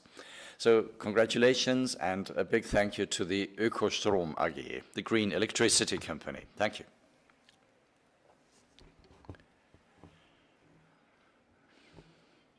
Right, and if you're not among the winners, you can still convert and switch over wechseln.ökostrom.at, and a little aside, if you enter the code neon green when you change over to green electricity, Ökostrom AG will support Neo Green Network with €15 per year.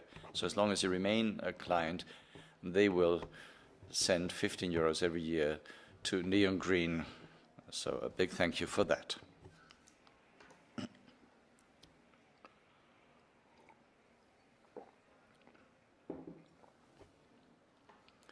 There's something else, ladies and gentlemen, talking about volunteers, voluntary helpers, and commitment.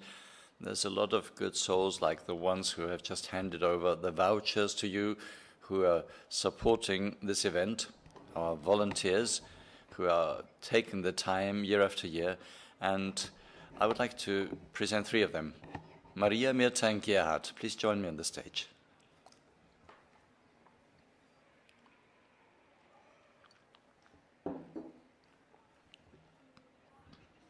All right. I think you've been part of this from the very beginning, right? So 11 years ago, you were here for the first time at the EARTHtalks. Now, what has changed over the years from your perspective? We were still young back then, right? So what has changed over the years at this event? Well, the most obvious change is that we have 8 or 9 times as many people as the first time around. So the EARTHtalks have really grown tremendously. There's a lot more people involved, and I'm sure that we've become a bit more professional year after year. So what do we do in concrete terms? Well, in the first couple of years, I just did some basic stuff, handing out things and collecting things. And then little by little, I got more important tasks. I was in charge of check-in, and now I coordinate the volunteers. And what are you going to do for us tonight? Well, if you want to compartmentalize this, I work at the check-in counter, and I'm the person who's in charge of the volunteers that work at the check-in counter. And after the check-in, I hopefully can enjoy a couple of relaxing moments, taking pictures, and throughout the event, that's what's so nice about the EARTHtalks, I always keep my eyes open to see what needs to be done and where I can help out. And afterwards, I need to make sure that the mistakes we made this time don't happen again. Gerhard, what was your motivation to become committed here? Well, the first time I attended the EARTHtalks was in the Museum of Natural History. I just came fresh from the university. I was there as a guest. I was really inspired. I met interesting people, listened to interesting presentations, and I thought, well, I have to come back there. And then I wrote them an email. Is there anything I can do to help? Because I'm planning to come anyway, and I learned what being a volunteer is all about. Well, I didn't even know what a volunteer was. So, well, I just helped out. And so the second Earth Talks, I participated as a volunteer. And as Britta said, we've turned into a family. So I see most of the volunteers maybe once or twice a year. Sometimes we have a follow-up meeting in order to think about what we can do better next year. And it's always great to see people again. It's great to give back to the community and, yeah, to say thank you to those who are organizing this in the background.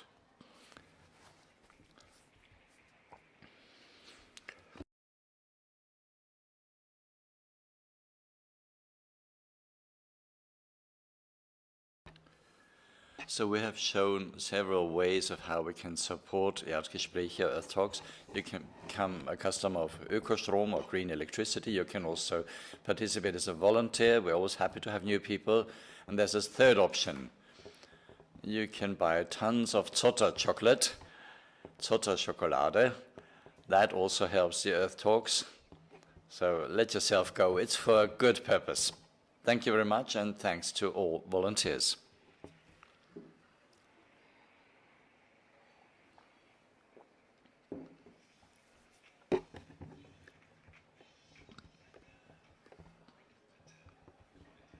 Rikin Patel founded the largest platform of online activism in the world.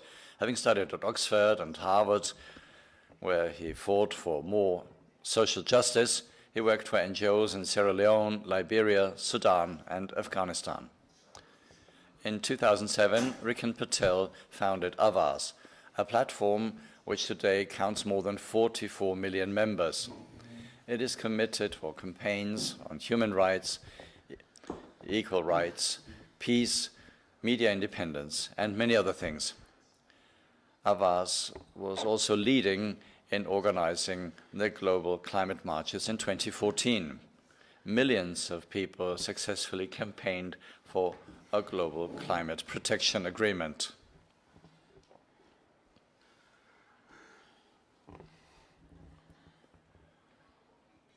Neon Green Network welcomes Rikin Patel.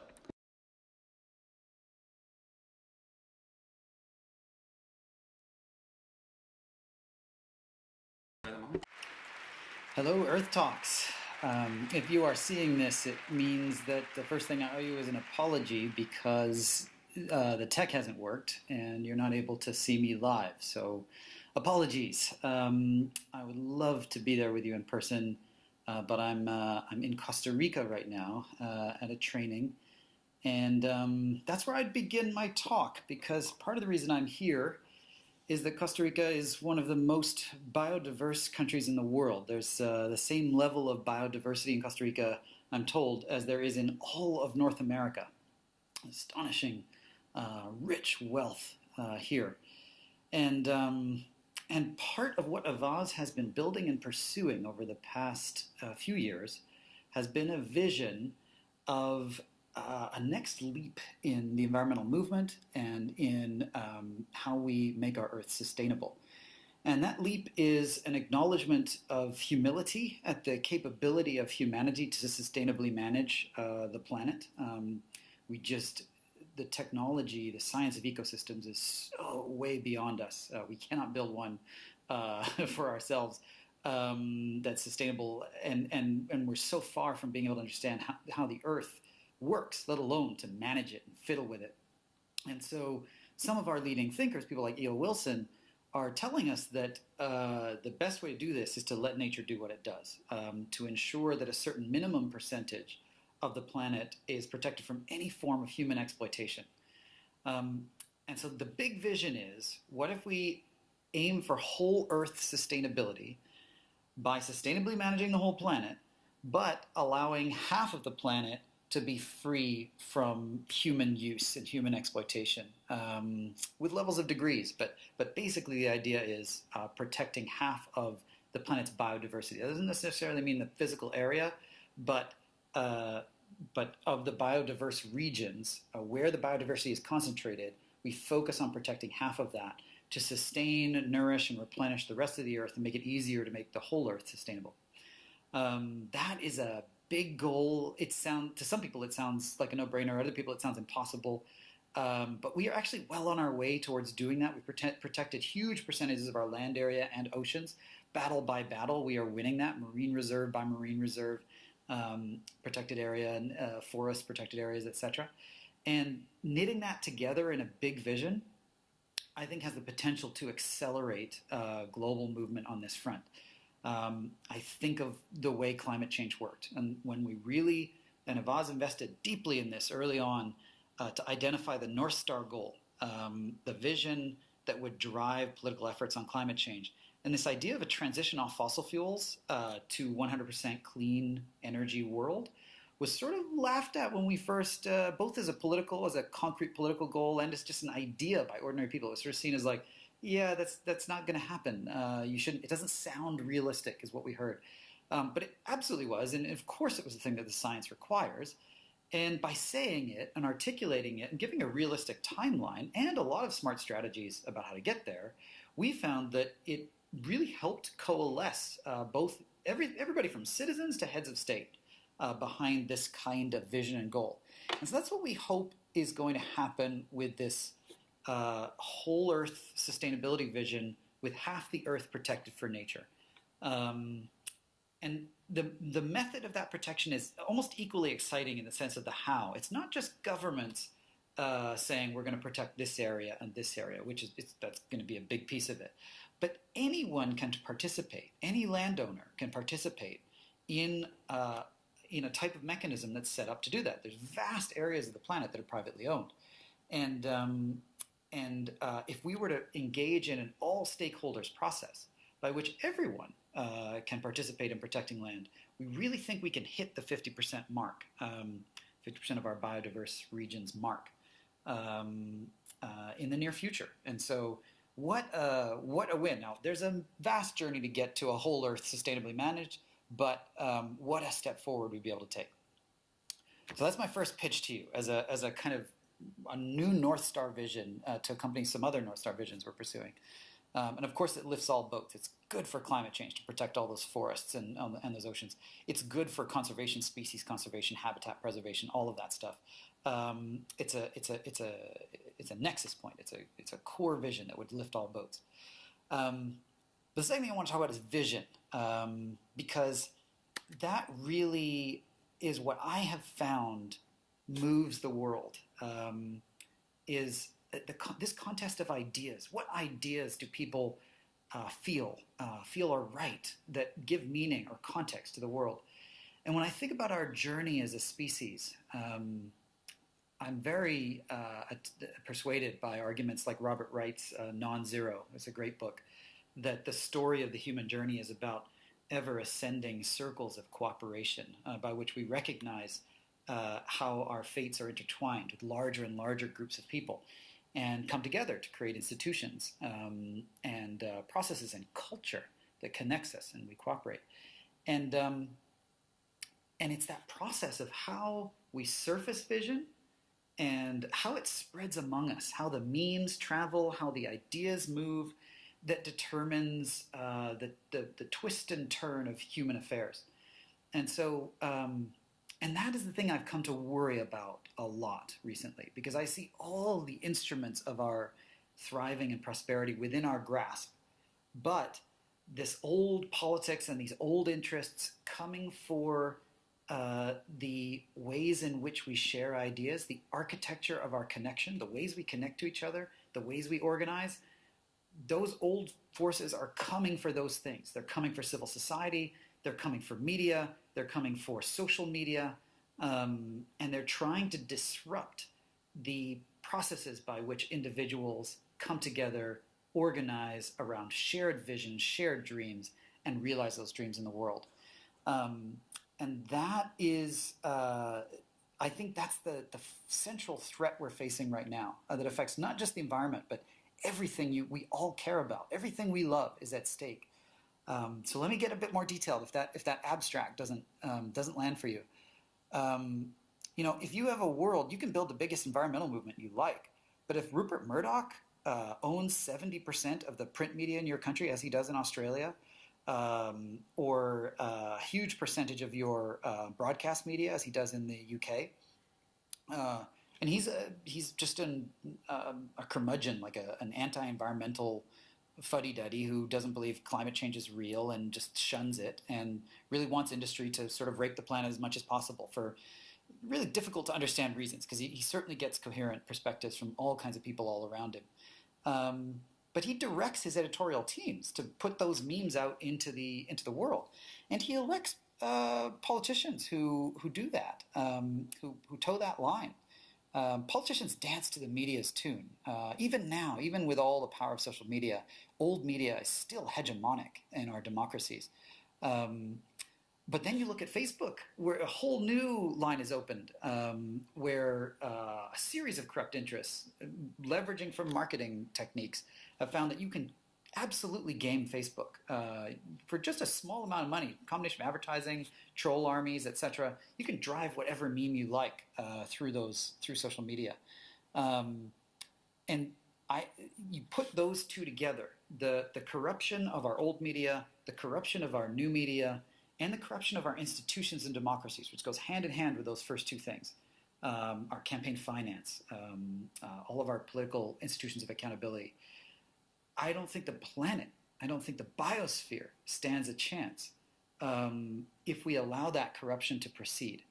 And this is partly where I see threat, and I also see opportunity, because the environmental movement understands holistic thinking like few others do. We know how ecosystems are complex and interdependent and nonlinear, how there are tipping points, and small things can make huge differences. A keystone species can be removed and an entire ecosystem collapses. And that kind of holistic thinking, I believe, allows us to move from these issue silos we are in, where we focus on, we're an environment, water, Brazil person, to seeing the things that are at the crux of everything we love and care about and mobilizing to those causes. And that's where I feel the evolution of the environmental movement is present, is happening, and needs to accelerate right now, because the threats are non-linear. They're moving fast.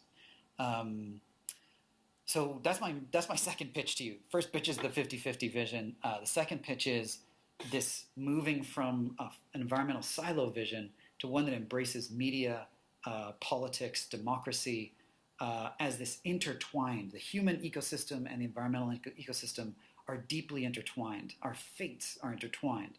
And if we allow non-linear, corrupt, or decay processes to take down the strength and integrity of our human systems, they will collapse our environmental systems, and a feedback loop goes through that process. And that's the history of collapse of civilizations.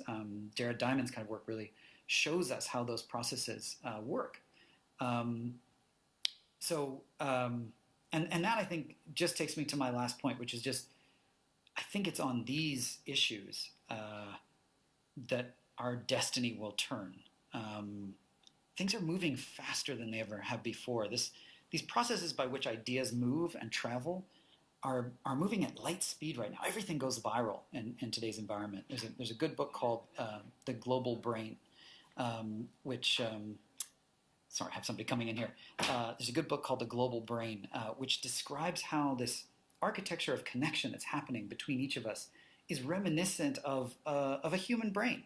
Each of us are like neurons that fire with an idea, connect to another person, and that travels like waves and patterns through human consciousness. That is accelerating.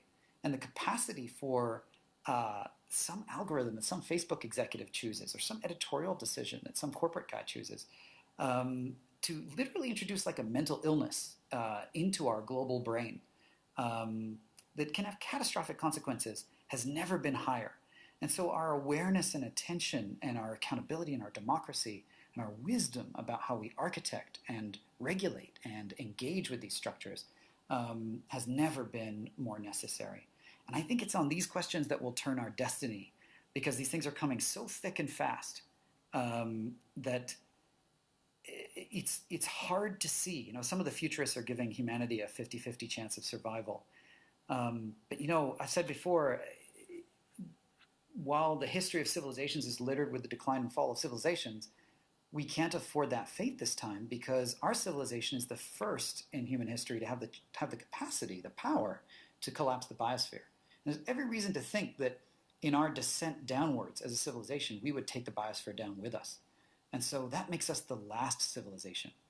And in that last civilization, who are we? What are we meant to be? You know, are we guardians? Are we protectors?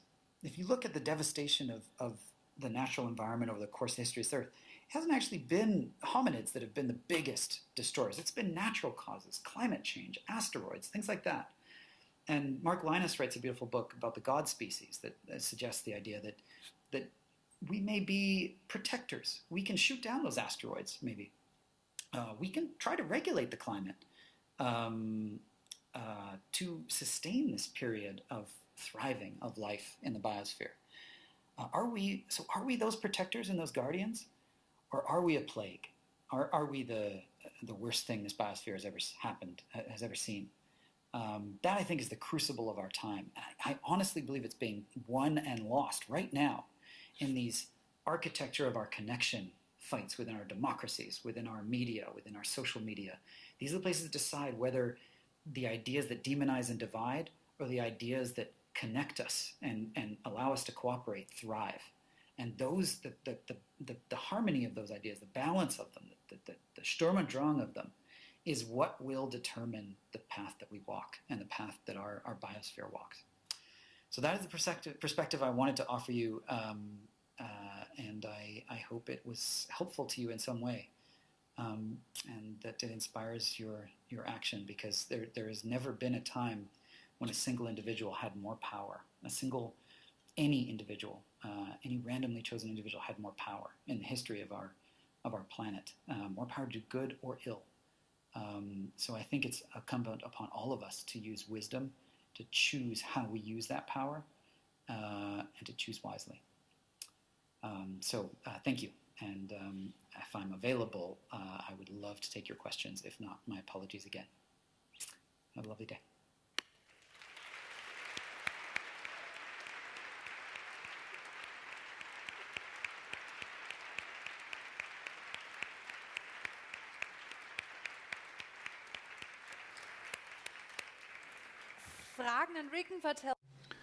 Well, no questions to Rick and Patel, but maybe you've been inspired by his presentation. So let me give you a few take-home lessons. Where can you actually show your commitment? Well, this year, for the first time, we're offering the EARTHtalks Academy, yesterday and today. This is about enhancing skills as activists. But there's also something else.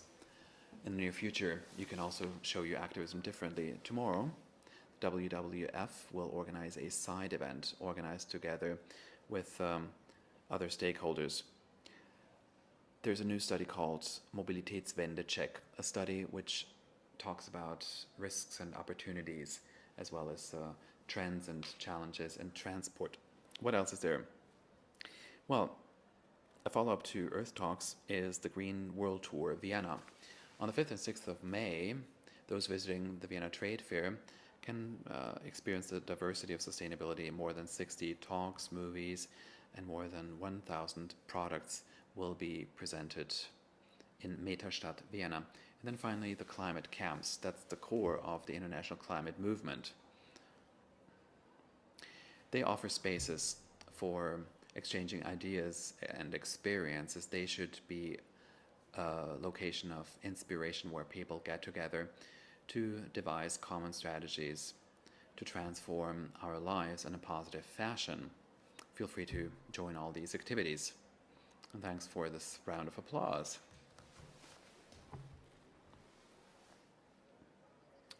And for a number of years now, the Neon Green Network has also been very much involved with divestments. You may have heard, and you may remember, someone who gave a talk back in 2016 who talked about a divestment campaign for The Guardian. Well, ever since then, important divestment projects have been carried in Austria, initiated by the Neon Green Network, and we're now going to present some of these to you. So in the summer of 2015, the Neon Green Network has initiated this project. Several initiatives followed, such as a transparency platform. Über Geld spricht man. Well, no one likes to talk about money in Austria. Very few people know what happens with their money as soon as they deposit it in the bank. Now, the financial sector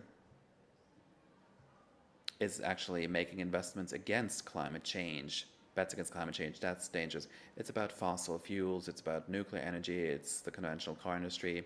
There are many people who make investments without being aware of them, via insurance companies, company-level pension schemes, but things are going in the wrong direction. There would be ways of investing money in a right and sustainable manner. Divestment is the opposite of investment.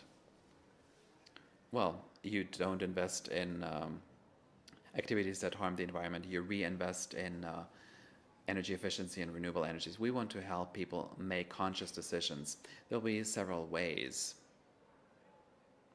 including our website. So by using our platform, you get free of charge information about the history of your money, and you will hopefully opt for the sustainable approach.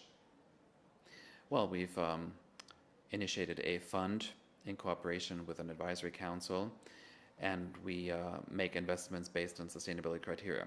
EARTHtalks, I hope, will make important contributions to this. Awareness, hopefully, will be raised.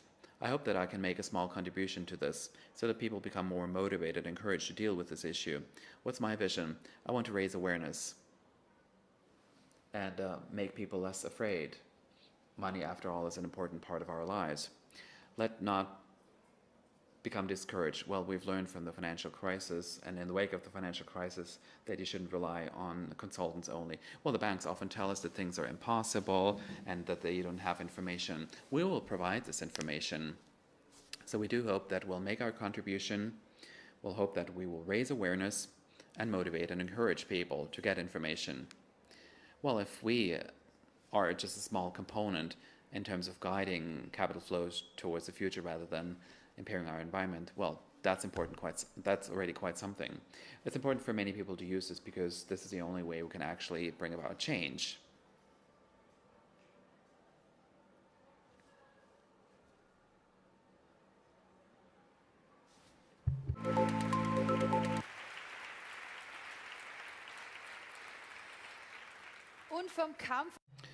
All right, we've talked about divestments. The final speaker tonight knows what this is all about. She fights against pipelines and against investments in pipelines. Let yourself be inspired by her. We are here because we demand clean water from the United States of America. Erin Wise stammt von der... Erin Wise comes from New Mexico, and she is the mother of the National Indigenous Youth Council. And she also works for Honor the Earth and other important organizations, trying to train young defenders. Now, for a long time, she worked in Standing Rock, fighting against the Dakota Access Pipeline, and now she's fighting against Line 3. Erin Wise lives and works based on the legacy of her predecessors and forefathers and mothers. And she's a very down-to-earth human being. Erin Wise, who also represents the Laguna Pueblo people and Apache Nation. Erin, you have the floor.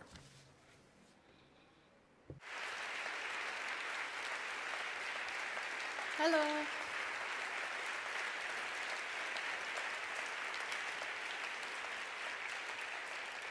Thank you.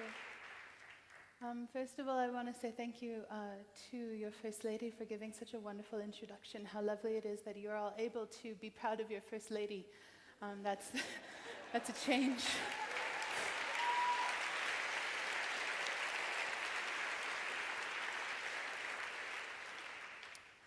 I first want to say to my elders that are here today, thank you for having me, and to my host, thank you for having me. I would like to ask permission to speak in front of you.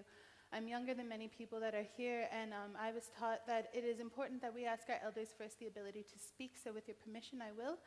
And also to the youth that are here, I hope that when you hear me talk, and when I inevitably swear, I'm sorry, that you understand that anger is a valid emotion and that you have the right to be angry in today's society. With that, I'll give you a little bit of history about myself. Dunjo Shikwastiwe Shiziri, my name is Erin Wise, according to the government, but to my people, I am known as Little Bird. I was raised on the Hickory Apache Reservation in northern New Mexico in the southwest. I was raised at the foot of the Rockies, and I was raised by some women who are no longer here with us that I love with all my entire heart. They were my grandmothers, and each of them was the first of their kind, the first to have their masters, the first to run a Department of Labor, the first to run the Department of Education, the first one to ever bring education back to my reservation to create the Hickory Apache Child and Family Education Center that my mother now runs. I come from a very strong line of women who have resisted for as long as I've known them to the United States government infrastructure that was not created for communities of color, and infrastructure built for corporate endeavors. My grandmothers used to tell me when I was a kid, if you ever wanted to know how much the indigenous people were hated by the United States government, that you needed to go to the Dakotas, North and South Dakota, excuse me. I didn't really understand that when I was a child. I didn't really understand why it was that they would say these things, but it would later ring in my mind. I'll explain that. When I was a kid, my grandmother, you'll see them here. The one on in the big picture, that's my grandma Ola. That's my mom's mom. She raised me. I called her mom. And then her sister's in the top left of the picture. Her name was Miriam. And when I was a kid, they would take us out to our family land, and they would have us walk through the ranch, right? We'd be walking through the forest. We'd be walking through the fields. And when I was a little girl, I was often barefoot, naked if I could be. I hated clothes. And I was always walking around barefoot. And when I was walking, I used to tell my grandma, "Oh, Mama, I just feel something. I feel something buzzing beneath me." And she would say, "Do you know what that is?" And I'd say, "No. I mean, no, on my feet. I never really knew." And then she said, "Those are your ancestors, and they're talking to you." I didn't understand later on when she was gone until I felt that buzzing standing next to her grave, that was my mama talking to me. In 2016, sorry, I'm going to get emotional every time I talk about this, and watching video from Standing Rock also makes me emotional, so I apologize that I don't have any video in my presentation. If you want to see those videos for yourself, I encourage you to look them up online. In 2016, I went to Standing Rock. What had happened and what had led me there was that thought, okay, Indigenous peoples were hated by the United States government. I knew that because I had been born as an ancestor, a descendant of the people that had been brutalized during the genocide that was committed by the United States in order for them to found their country.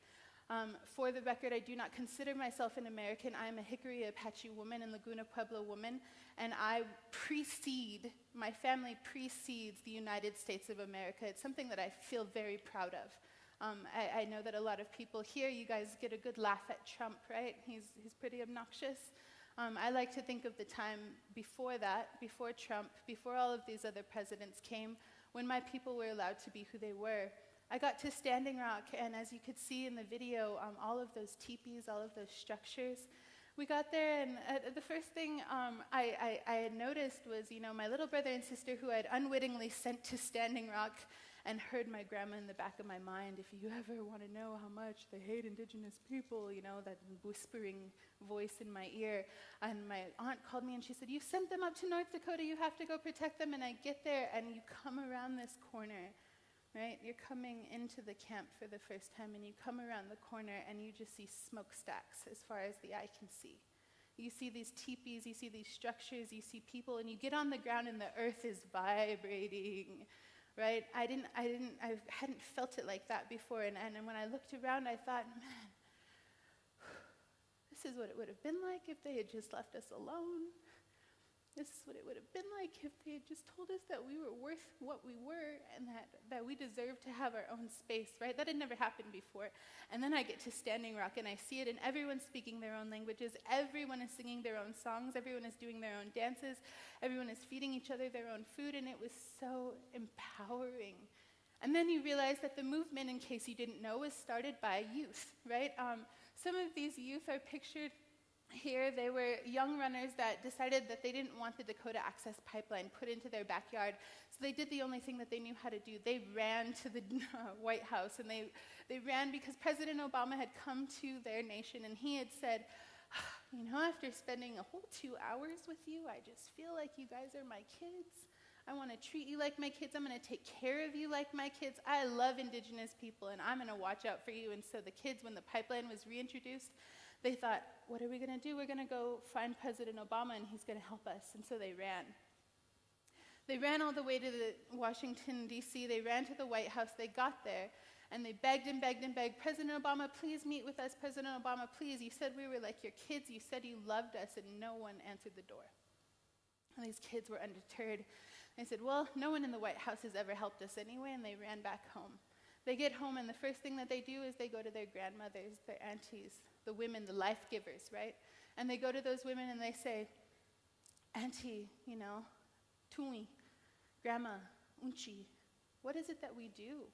We want to fight for our futures. We want to live. It's so bad how much we want to live. Please, what do we do? And so the grandmas and the aunties, they said, well, we're kind of near where Wounded Knee is. I don't know if you're familiar with Wounded Knee. It was the last great Indigenous occupation in the 1970s where the American Indian movement was founded. And they said, why not start a camp? And the kids thought, we love camping, right? No parents, as many snacks as you want. You can sneak cigarettes and no one's going to say anything. They were very, very excited. And so they said, yes, we're going to start a camp. And then they started this camp. And, they opened these camp, and when they opened, there was only 10 people. There were the grandmothers that assisted them, the aunties that helped them open the camps, the ones that had the land to give to the children, and then there were the children themselves. One of the women, her name is LaDonna Brave Bull Allard. She's become one of my aunties, and she opened up Sacred Stone Camp, which was the very first camp in Standing Rock, and the reason she did it was because she said, my son is buried right here, and my father, he's buried right here, and that pipeline is going to go right past their graves. And when I bring my grandsons to come see their daddy, and when I bring my children to come see their daddy, what is it that I'm going to have them looking at? They're going to be praying here and what? See that pipeline going through their treaty territories? That pipeline that they said no, they didn't want? She said no, and so the camps were opened. The people had begun resisting by the time I got to Standing Rock. I got there in August. In September, a horrible thing happened. We had submitted an environmental impact statement to the state of North Dakota and to the federal government outlining all of the historical sites, all of the burial sites, all of the sacred sites for the Standing Rock Sioux Nation. And that night and early in that morning, Energy Transfer Partners, who owns Dakota Access Pipeline, sent their workers out and they said, go make sure you get rid of all of that before they come and try and tell you that you can't, right? And so that next morning, there were people walking out to the construction site, as we often did, to try and stop construction. But that day, they weren't where we thought they were going to be. Instead, we got a radio warning alerting us that they were digging burial sites up, right? They were churning the earth, and they were bringing up the bones of our ancestors, and the people ran. My Auntie LaDonna, she told all the young women that were there, because it was mostly women, she said, stop them, right? Stop them. Those are our ancestors. Those are our ancestors. The United States government already did horrible things to them. Don't let it happen again. And she pushed the women forward. And they ran and they ran. And the private security saw that people were coming for them, and they had dogs, and they unleashed their dogs on the women. Some of them were pregnant. Some of them had their children with them because they didn't know what was going on, right? And they were attacked. They were horribly wounded. And you know, when I got to Standing Rock, I thought, you know, in that top right picture is one of the women that released her dog. When I got to Standing Rock, I was so in awe of everybody being themselves, reclaiming their identities, reclaiming their power as Indigenous peoples, that I didn't even think for a moment, oh yeah, I'm here to stop a pipeline, right? I had shown up, and my little brother and sister, they had about 30 kids with them, and they said, this is our big sister. She has a wallet, she has a car, and she's going to buy us everything that we need. Don't worry about it. She's super nice and totally a pushover. It's going to be fine, right? Unwittingly became what they called Ina, mother. I didn't realize it until 6 months later that all those late nights where I would beg and beg and beg for these kids to come home, where I would pray on my knees, wherever I was, please don't make me have to call their actual parents. Please don't make me have to call their families and tell them that they've died because a pipeline was being put in their backyard. Everything escalated from the dog attacks. As you can see there, the police, they started using tactics such as tear gas and mace. It was small. We didn't think it was that bad at first. And then it escalated. They started using these rubber bullets, which you can see. I have it pictured next to my tattoo. The kids would come home every night, and as we were having dinner, they would put the things on the table that they had been shot at with. Sometimes it was the rubber bullets, sometimes it was beanbags full of metal bits, sometimes it was the tear gas canisters were being shot at them, sometimes it was concussion grenades that were being shot at them, sometimes it was just big huge cans of bear mace that they would come and they would find and they would put it down and they would say, look at what I survived today, and they were so proud. I'm sitting there like a big sister, and I'm like, I'm gonna kill everyone.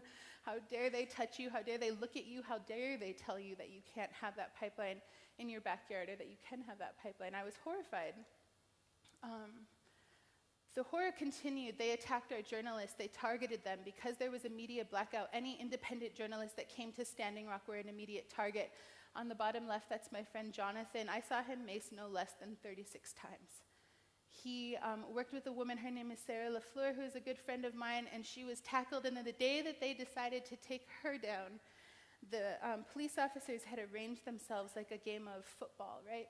They had set themselves up like linebackers, and one of them set himself up, and they were making jokes, saying hut hut, like they were going to throw each other a football, and he ran and he tackled my friend. Right, he tackled her to the ground, and it didn't matter who it was. The top girl in the left, she was simply trying to help people that were wounded on the front lines. Her name is Sofia Wolanski. She got shot with a concussion grenade. She has no longer the use of her left arm. They restored it so that she, didn't lose it entirely, but it doesn't work. In the bottom right, my friend Susie, she lost her eye. She was shot at point-blank range with a concussion grenade, and when she fell to the ground, she kept saying, I'm wounded, I'm wounded, I'm wounded, and when people went to go help her, the officers started targeting all of the people that were helping her. Seems a very American thing to do, that when you're down, you hit them as hard as you can, right?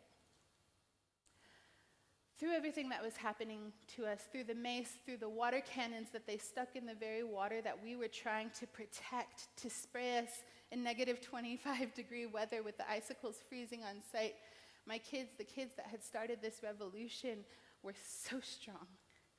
Those kids in the water there, those are all my youth council. They were the ones that were trying to prevent all of the other people from getting too angry at the police officers. The police officers, though you can't see it, are standing at the base of this small hill, and we called it Turtle Island, and at the top of it were grave sites. And what they had done was they put the drill pad for the Dakota Access Pipeline on the top of that hill next to those graves. They surrounded it with barbed wire, and when the people tried to get to their ancestors up on that hill to lay down tobacco to tell them, we're sorry, we can't protect you from them, the police officers did that.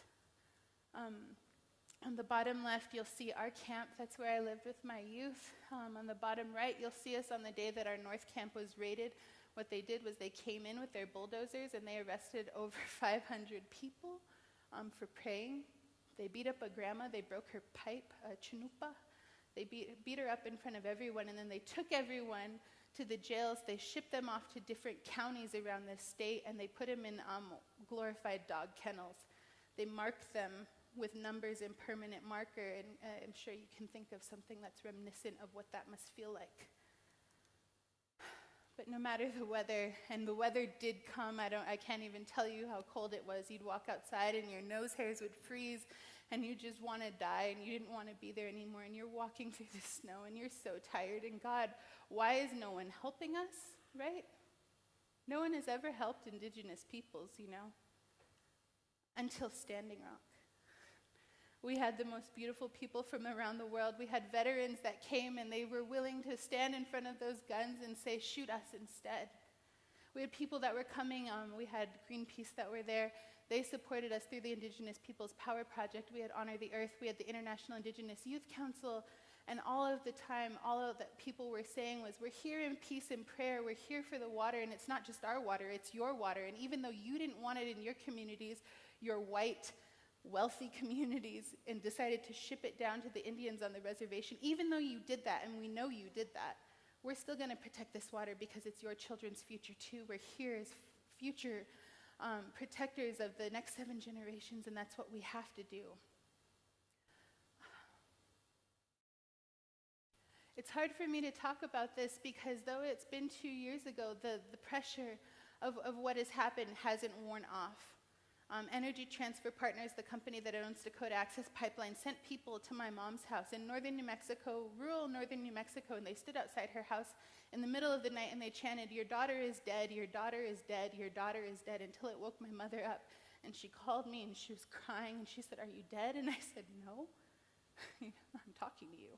Why are you so upset? And she told me they were men and they were saying your daughter is dead, and then she went to go drive her car and the bolts had been loosened on the tires, and when she went to back up, the truck fell off of its axles. People, they did a thing called doxing. I don't know if you've ever heard that, but it's basically when they release all of your personal information online. And so I was getting phone calls in droves by the thousands, people telling me that I was going to die, people telling me that they were going to murder me, that they were going to kill all my kids, that they were going to scalp me, because that's apparently what I like to do to other people as an Indigenous woman. And yet, I'm still standing here.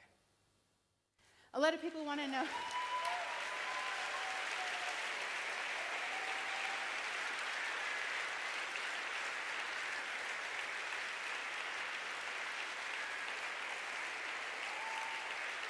Thank you. Nanka. Okay, but really, I always go over my time, so you got to just let me power through this. Thank you very much. But, you know, people ask me a lot of the time, why is it that you do what you do? You're tired. Gosh, you get bitchy sometimes. You're sort of mean. You're selfish, you know, in that you just work all the time, and we want time with you, right? My friends haven't seen me since Standing Rock began. My partner barely sees me when I'm at home. And they ask me, why do you do this? There's a little girl in the picture there. You saw her in my intro. Her name is Riot Cat. Her actual name is Riot. Imagine that. And, you know, she helped dig the trench for the solar panel that's here. And this was in front of our camp in Standing Rock. Somebody had brought us solar energy because the youth council refused to use any propane, refused to use any gas, and they were also refusing to chop the wood that they needed to cook their food. And so what helped was this solar energy that was provided to us. And this little girl, Riot Cat, she was my tail in Standing Rock. She was 3 years old when she came. And she used to walk around saying, Mani Wachoni, water is wife, right? Mani Wachoni, water is life. And she would sit on my shoulders wherever we'd go. She refused to be left behind. If we were going to a frontline action, Riot Cat was coming with us. If we didn't bring her with us, the little girl would somehow manage to find someone that she could convince to take her in a vehicle to the front line, and then she'd walk very confidently up to us and just be like, hello, you left me, right? When we were standing on the front lines, she used to go and she'd stand against the fence where all the ancestors' graves had been dug up, and she would lay down tobacco, and at 3 years old, she was praying for them and telling them, you can go back to sleep. You can go back to sleep. We're going to protect you. And then she'd see the police officers, you know, the lines and lines of militarized police officers, and she'd stand there like just a little girl, and she'd say, I'm not scared of you police officers. I'm not scared of you planes. I'm not scared of you helicopters. I'm not scared of you. And she would point everything out, right? Because it wasn't enough that we were fighting fossil fuels. They were flying over us day and night, burning as much oil as they possibly could, just as much to rub it in our face, right? When I say that I do this work, I do it in part for little girls like Riot Cat who have that fire inside of them, who for whatever reason at 3 years old knew that fighting for her future was more important than anything else. She didn't know exactly why we were there. She didn't know the logistics. She didn't know the complicated political issues that were happening. She didn't understand why it was that we were so excited one day when we thought the Dakota Access Pipeline was going to be stopped, and then the next day we found out that President Trump had been elected. It's funny, right?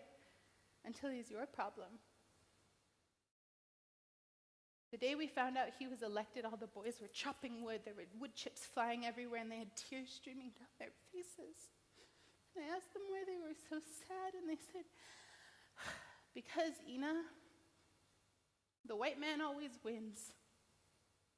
The white man always wins. And I said, no, the white man doesn't always win, because what are we? Are we not the very people that they tried to bury for centuries? Are we not the people that they said we're worth less than we are? Are we not the people they cut the tongues out of our mouths so we couldn't speak our languages? They cut our hair because they didn't want us to braid it. They cut off our hands. They beat us. They raped us. They're raping our Mother Earth. No. We deserve to be here. The white man does not always win. Now, I want to say something to you, because I heard that in Austria it's kind of like in the Midwest, where you guys think a lot of things but you don't actually say them. So I really want to touch on the Trump issue here. And when I say that it's funny, until he's your problem right now. He's everyone's problem right now. He's occupying my land with his shitty friends, doing horrible things to the people. He's walking around talking about what he's going to do to women, what he's done to women, and he doesn't care. He talks about communities of color. He doesn't care. He talks about LGBTQ people like me. He doesn't care. And I also know that he supports a group that he, for whatever reason, calls the alt-right. Another thing that Americans do is they don't actually call things by their name. They just make up other names and pretend they're not as bad as they actually are. And so in the alt-right, when he's talking about them, he's talking about Nazis, right? Everyone here is familiar with Nazis. In fact, I've heard more than one of you tell me very casually, yeah, we have Nazis in Parliament. Do you realize where we are in the world right now?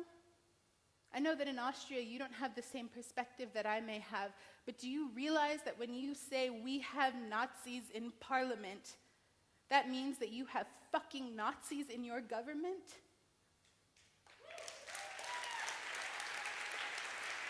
It may be really, really, really, really hard to hear this, but coming from someone who has had their land occupied for the last 526 odd years, and coming from someone who has actually seen Nazis walking down the street trying to intimidate people, I can only assume that it would bear warning for all of you that you would be a little more worried than casually saying, yeah, we have Nazis in Parliament.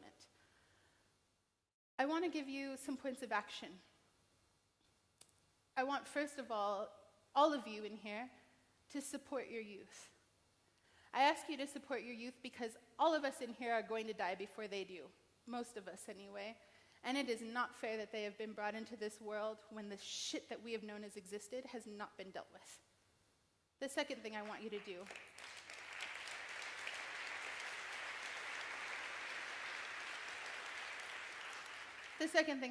do is divest from the banks that you know are investing in big oil infrastructure, and extractive industries. There are several banks here in Europe that are investing in these companies.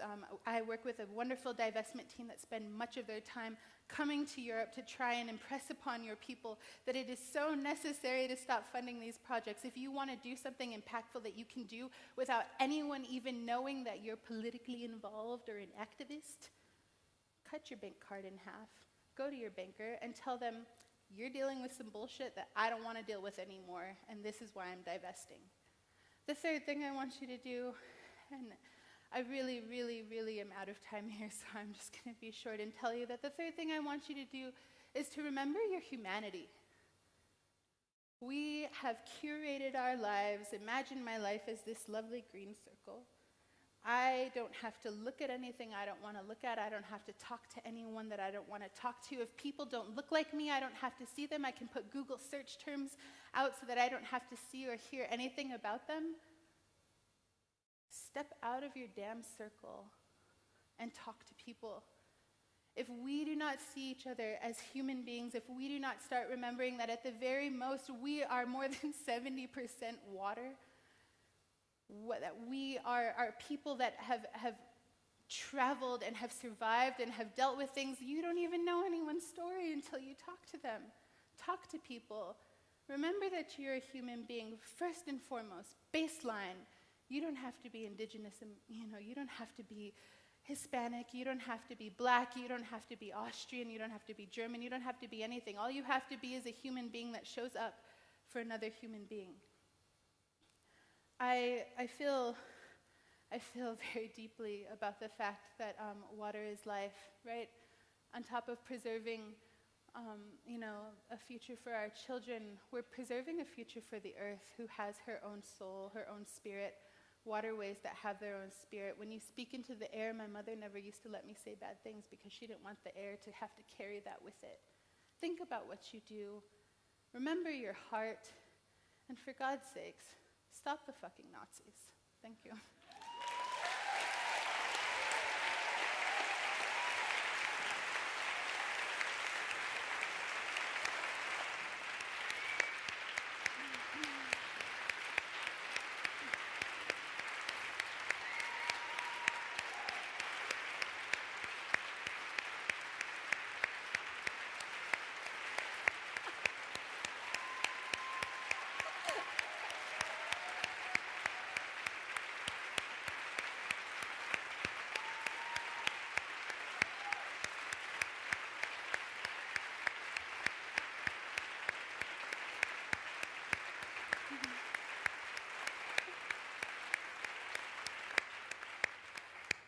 Wow, this is what you do to people.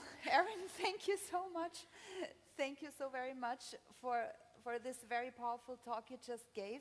You're obviously an amazing woman who is a role model for many, far beyond indigenous young women. And at the same time, you have to deal with a lot of hatred directed towards you as a person. How do you deal with that? I think I've talked about this a little bit, but my ancestors were buried in mass graves. My women were raped for fun. The children were given to colonizers, to explorers as gifts, to do whatever they wanted with them. They used to feed little Indian children to dogs just for fun. Nothing that has happened to me can be compared to that. And I've said it before that my ancestors' resistance is my very reason for existing. So I have to deal with things and I have to put on my brave face, because if I don't, people that have done things like they've done in the past will have the strength and ability and courage to do it again, and how dare they have the audacity to do that. Mm-hmm. You are, I feel, just an activist by nature. You cannot help it. How do you think can one light this fire you have inside of you in their own lives if they're just leading a normal life, going to an office every day? I would honestly give anything I could to not be so woke or be aware of everything that I know now.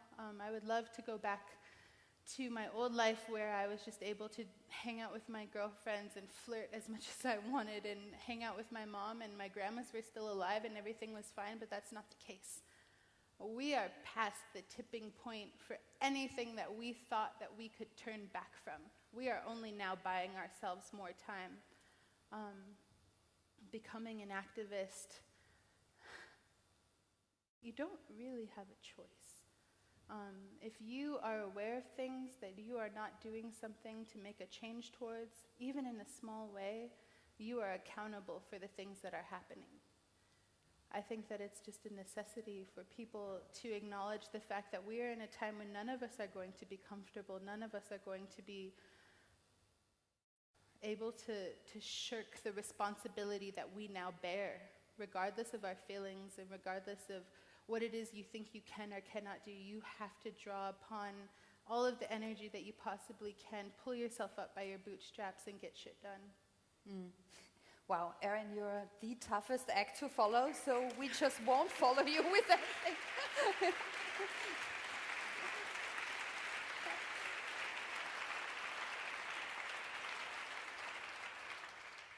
schlage vor, dass wir versuchen. I suggest that we should try once again to absorb what we have experienced and heard here on the stage. And I would like to invite the three masterminds of the EARTHtalks to join us here on the sofa, on the stage. A big round of applause for the founder of EARTHtalks, Angie Ratai.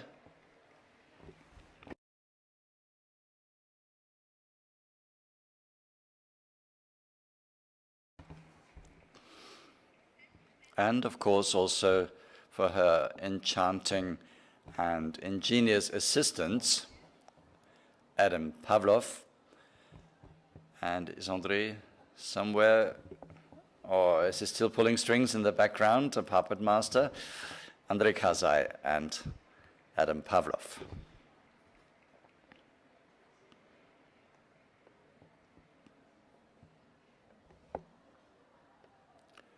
I think prior to the EARTHtalks you were under a lot of stress, and I saw Angie's computer yesterday, and on her screen, I kid you not, there were about 200 windows that were open, things that she did simultaneously.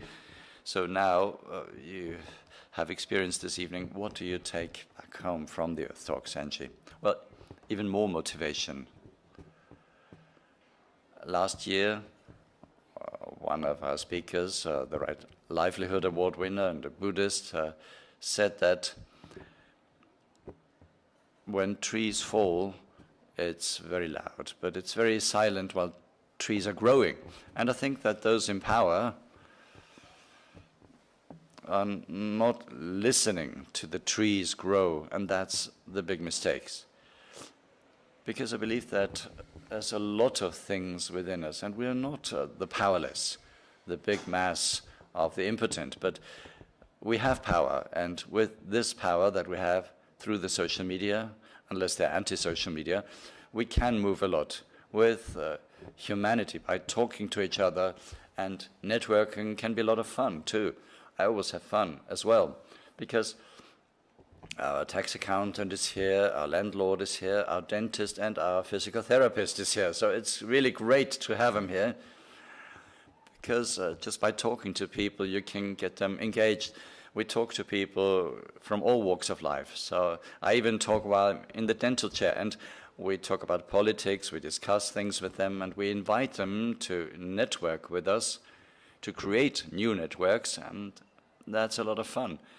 And you can see what these crazy ideas turn into.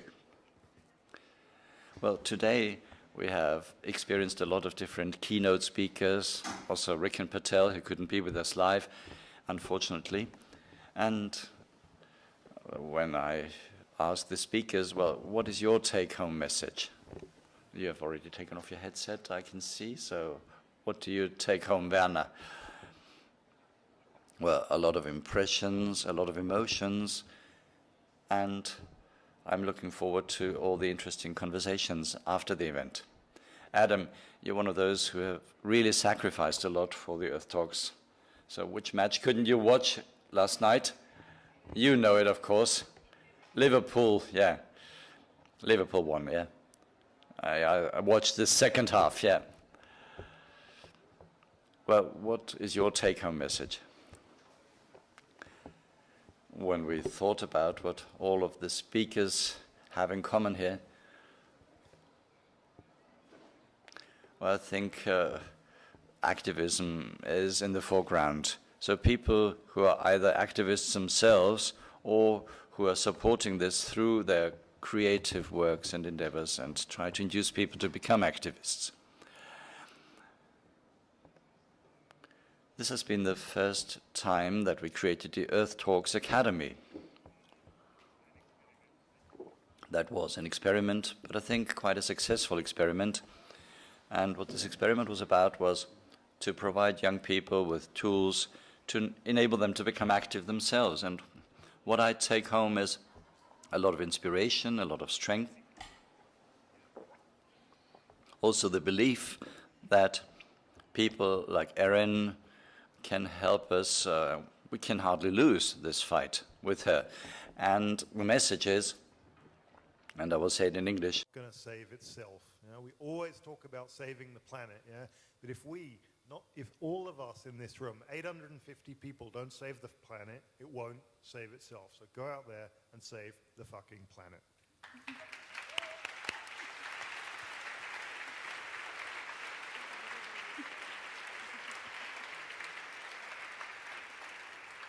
Richard, what's your takeaway from this evening? I think it's still working, Is it yes? working? Yeah. Yes. I don't want to spoil the party, but I think it's also, yes, we all have to work and save the planet. But I also think, and maybe I expressed it a little bit when I was on stage, and I think that with her fantastic talk, Erin also expressed that yes, we are people from around the globe, but we should also not forget where we are from. Meaning that, for example, I am a so-called white privileged man living in the Netherlands. And it makes it sometimes also a bit difficult. And I'm speaking now from a very personal point of view, that I've told that to many people also already in the past. When you're from the Netherlands, probably also when you're from Austria, so many doors are already kicked in. And sometimes, especially when you're a designer or an artist or whatever, do you understand what I'm saying? Sometimes you need a door to kick in. And when you're from Northwest Europe, so to say, then sometimes that can be a bit difficult. We are too comfortable, you're saying. We're already something like that, yeah. And, maybe Erin can say something about that or react on that, because that's I can imagine that we all, as these so-called privileged people here in Northwest Europe, feel a bit like that. And of course, I think we all should follow the advice of Erin, that yes, we can also stand up and do things. But when I see and hear everything tonight, this evening, I must admit that it also makes me a bit pessimistic, because it's a huge issue, and there are so many bad things going on, that sometimes I'm asking myself, how in God's name are we going to tackle this issue? All these things that are, I mean, for example, we did this refugee challenge project. Well, the refugee crisis is very much connected to climate issues. And when you look at all those big movements, then sometimes you can also feel very powerless. On the other hand, I think also it's it's a basic, almost a basic assignment for me as a creative. I guess I can mention that it's the same for you. We make things, so to say. It's a sort of a basic assignment to whatever happens, go and do something. Go make stuff, make things visual, communicate with people, try to make things understandable, and ignites a strong energy. So again, I don't want to spoil the party, but I'm very honest now. That's it also makes me feel insecure, something like that. Okay, so we have the situation that I'm paraphrasing now, Richard, is saying you had to fight for your own land, basically. It's in your nature. You have to fight in you. We are not feeling the pain enough to really put into one sentence what you were trying to say. How do you react to that? How do I react to the pain that you are feeling? No, to what Richard was trying to say, that maybe we are not ignited enough yet. No, I mean, it's true. I think that since Standing Rock, have been blessed enough to speak in front of many people, and many people just still have this doe-eyed look on their face, deer in the headlights. Like, what? We have to do something? We have to give back to the environment? We have to give back to other people? We have to care about somebody besides ourselves? It's hard to look in front of the mirror and examine the ways in which you are either contributing or detracting from the environment that you are a part of. And I think that pessimism is a valid emotion. Feel it, revel in it, understand what it's like to feel absolute hopelessness, Understand what it's like to feel that no one is going to come save you, and then maybe you'll understand the feelings of the majority of the world and all of those that are impacted by the decisions that have been made for them by people from Europe, mostly. Think about all the people around the world whose lands, like mine, have been colonized, whose people have been colonized, who can never speak their own languages, all of the people that have been decimated and taken off of the map, all of the lands that no longer exist. We killed the Great Barrier Reef in our lifetime. Think about all of those things and think about how awful it is, but how beautiful it is that there are people that exist like us that can have conversations like this, that want to do something. If I can impress upon 850 people to do something outside of yourself, then you surely can go and find one other person to inspire. Let it be a child.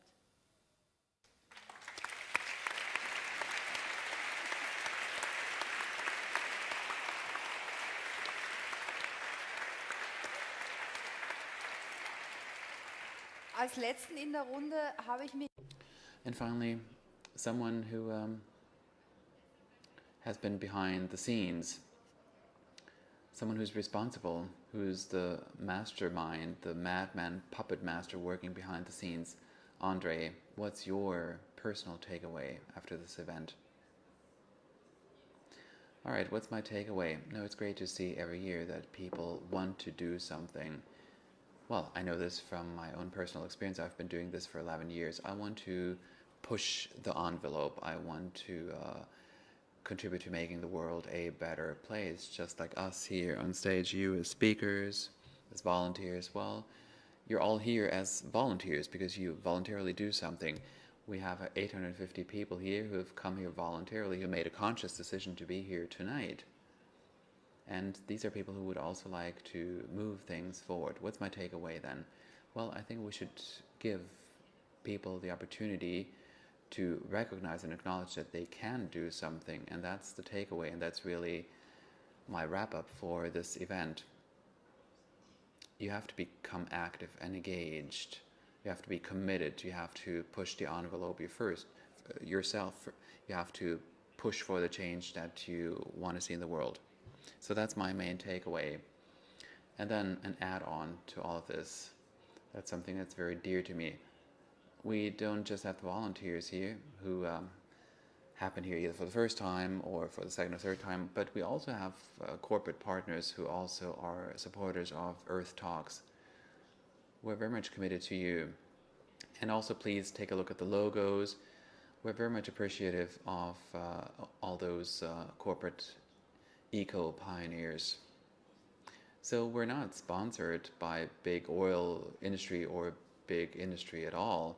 So we're very much appreciative of the partners, even though we would need the money of the big corporate partners.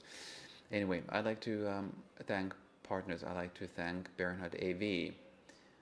Well, they're maybe our most valuable volunteers, but they have been supportive of us. We've got cameramen, we've got the engineers, the technicians. Whatever is going on here is because Bernhard AV exists.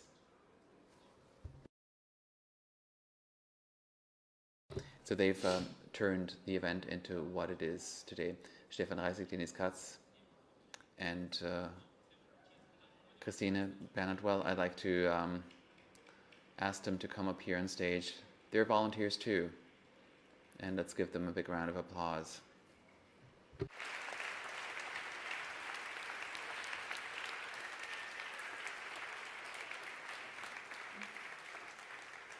Ja, damit, meine lieben Damen und Herren, sind wir beim Abschluss.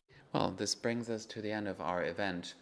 And this means saying thank you to the guys from Bernhard AV. Andre loves them because he says, yeah, I'd like to have one more spotlight, and they give him the spotlight.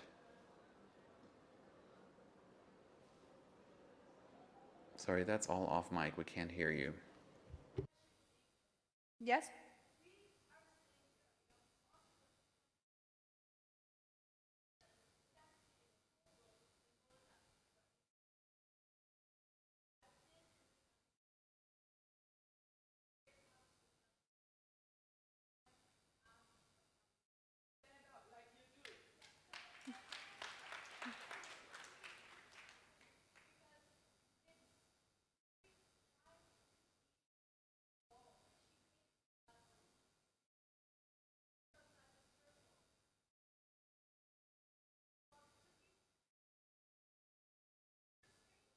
You know, you actually have people here, and I hope you're going to talk to them afterwards who already have set something in motion and who already have the resources to do something. You know, that's all I can say to you right now. Thank you, though.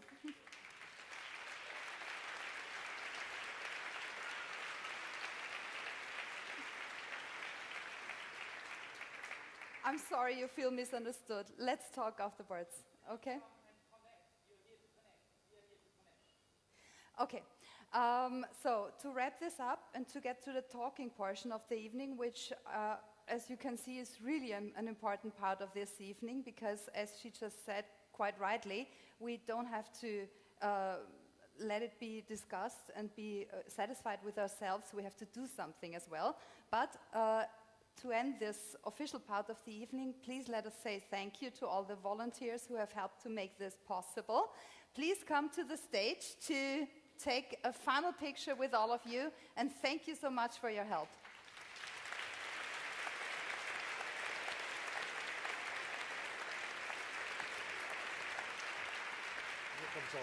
Okay.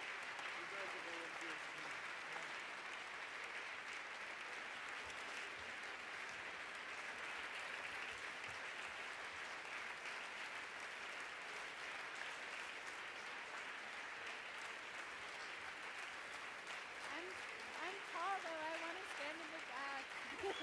Oh, perfect.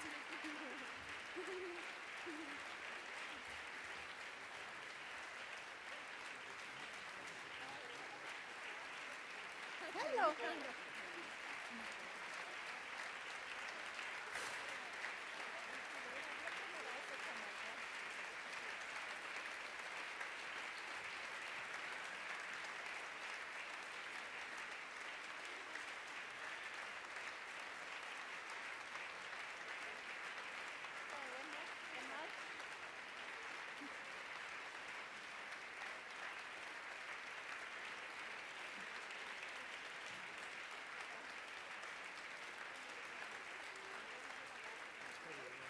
Okay.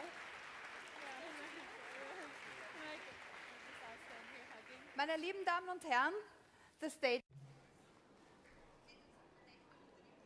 All right, the stage is yours. Have fun doing a lot of networking behind the scenes, behind the stage. Thank you.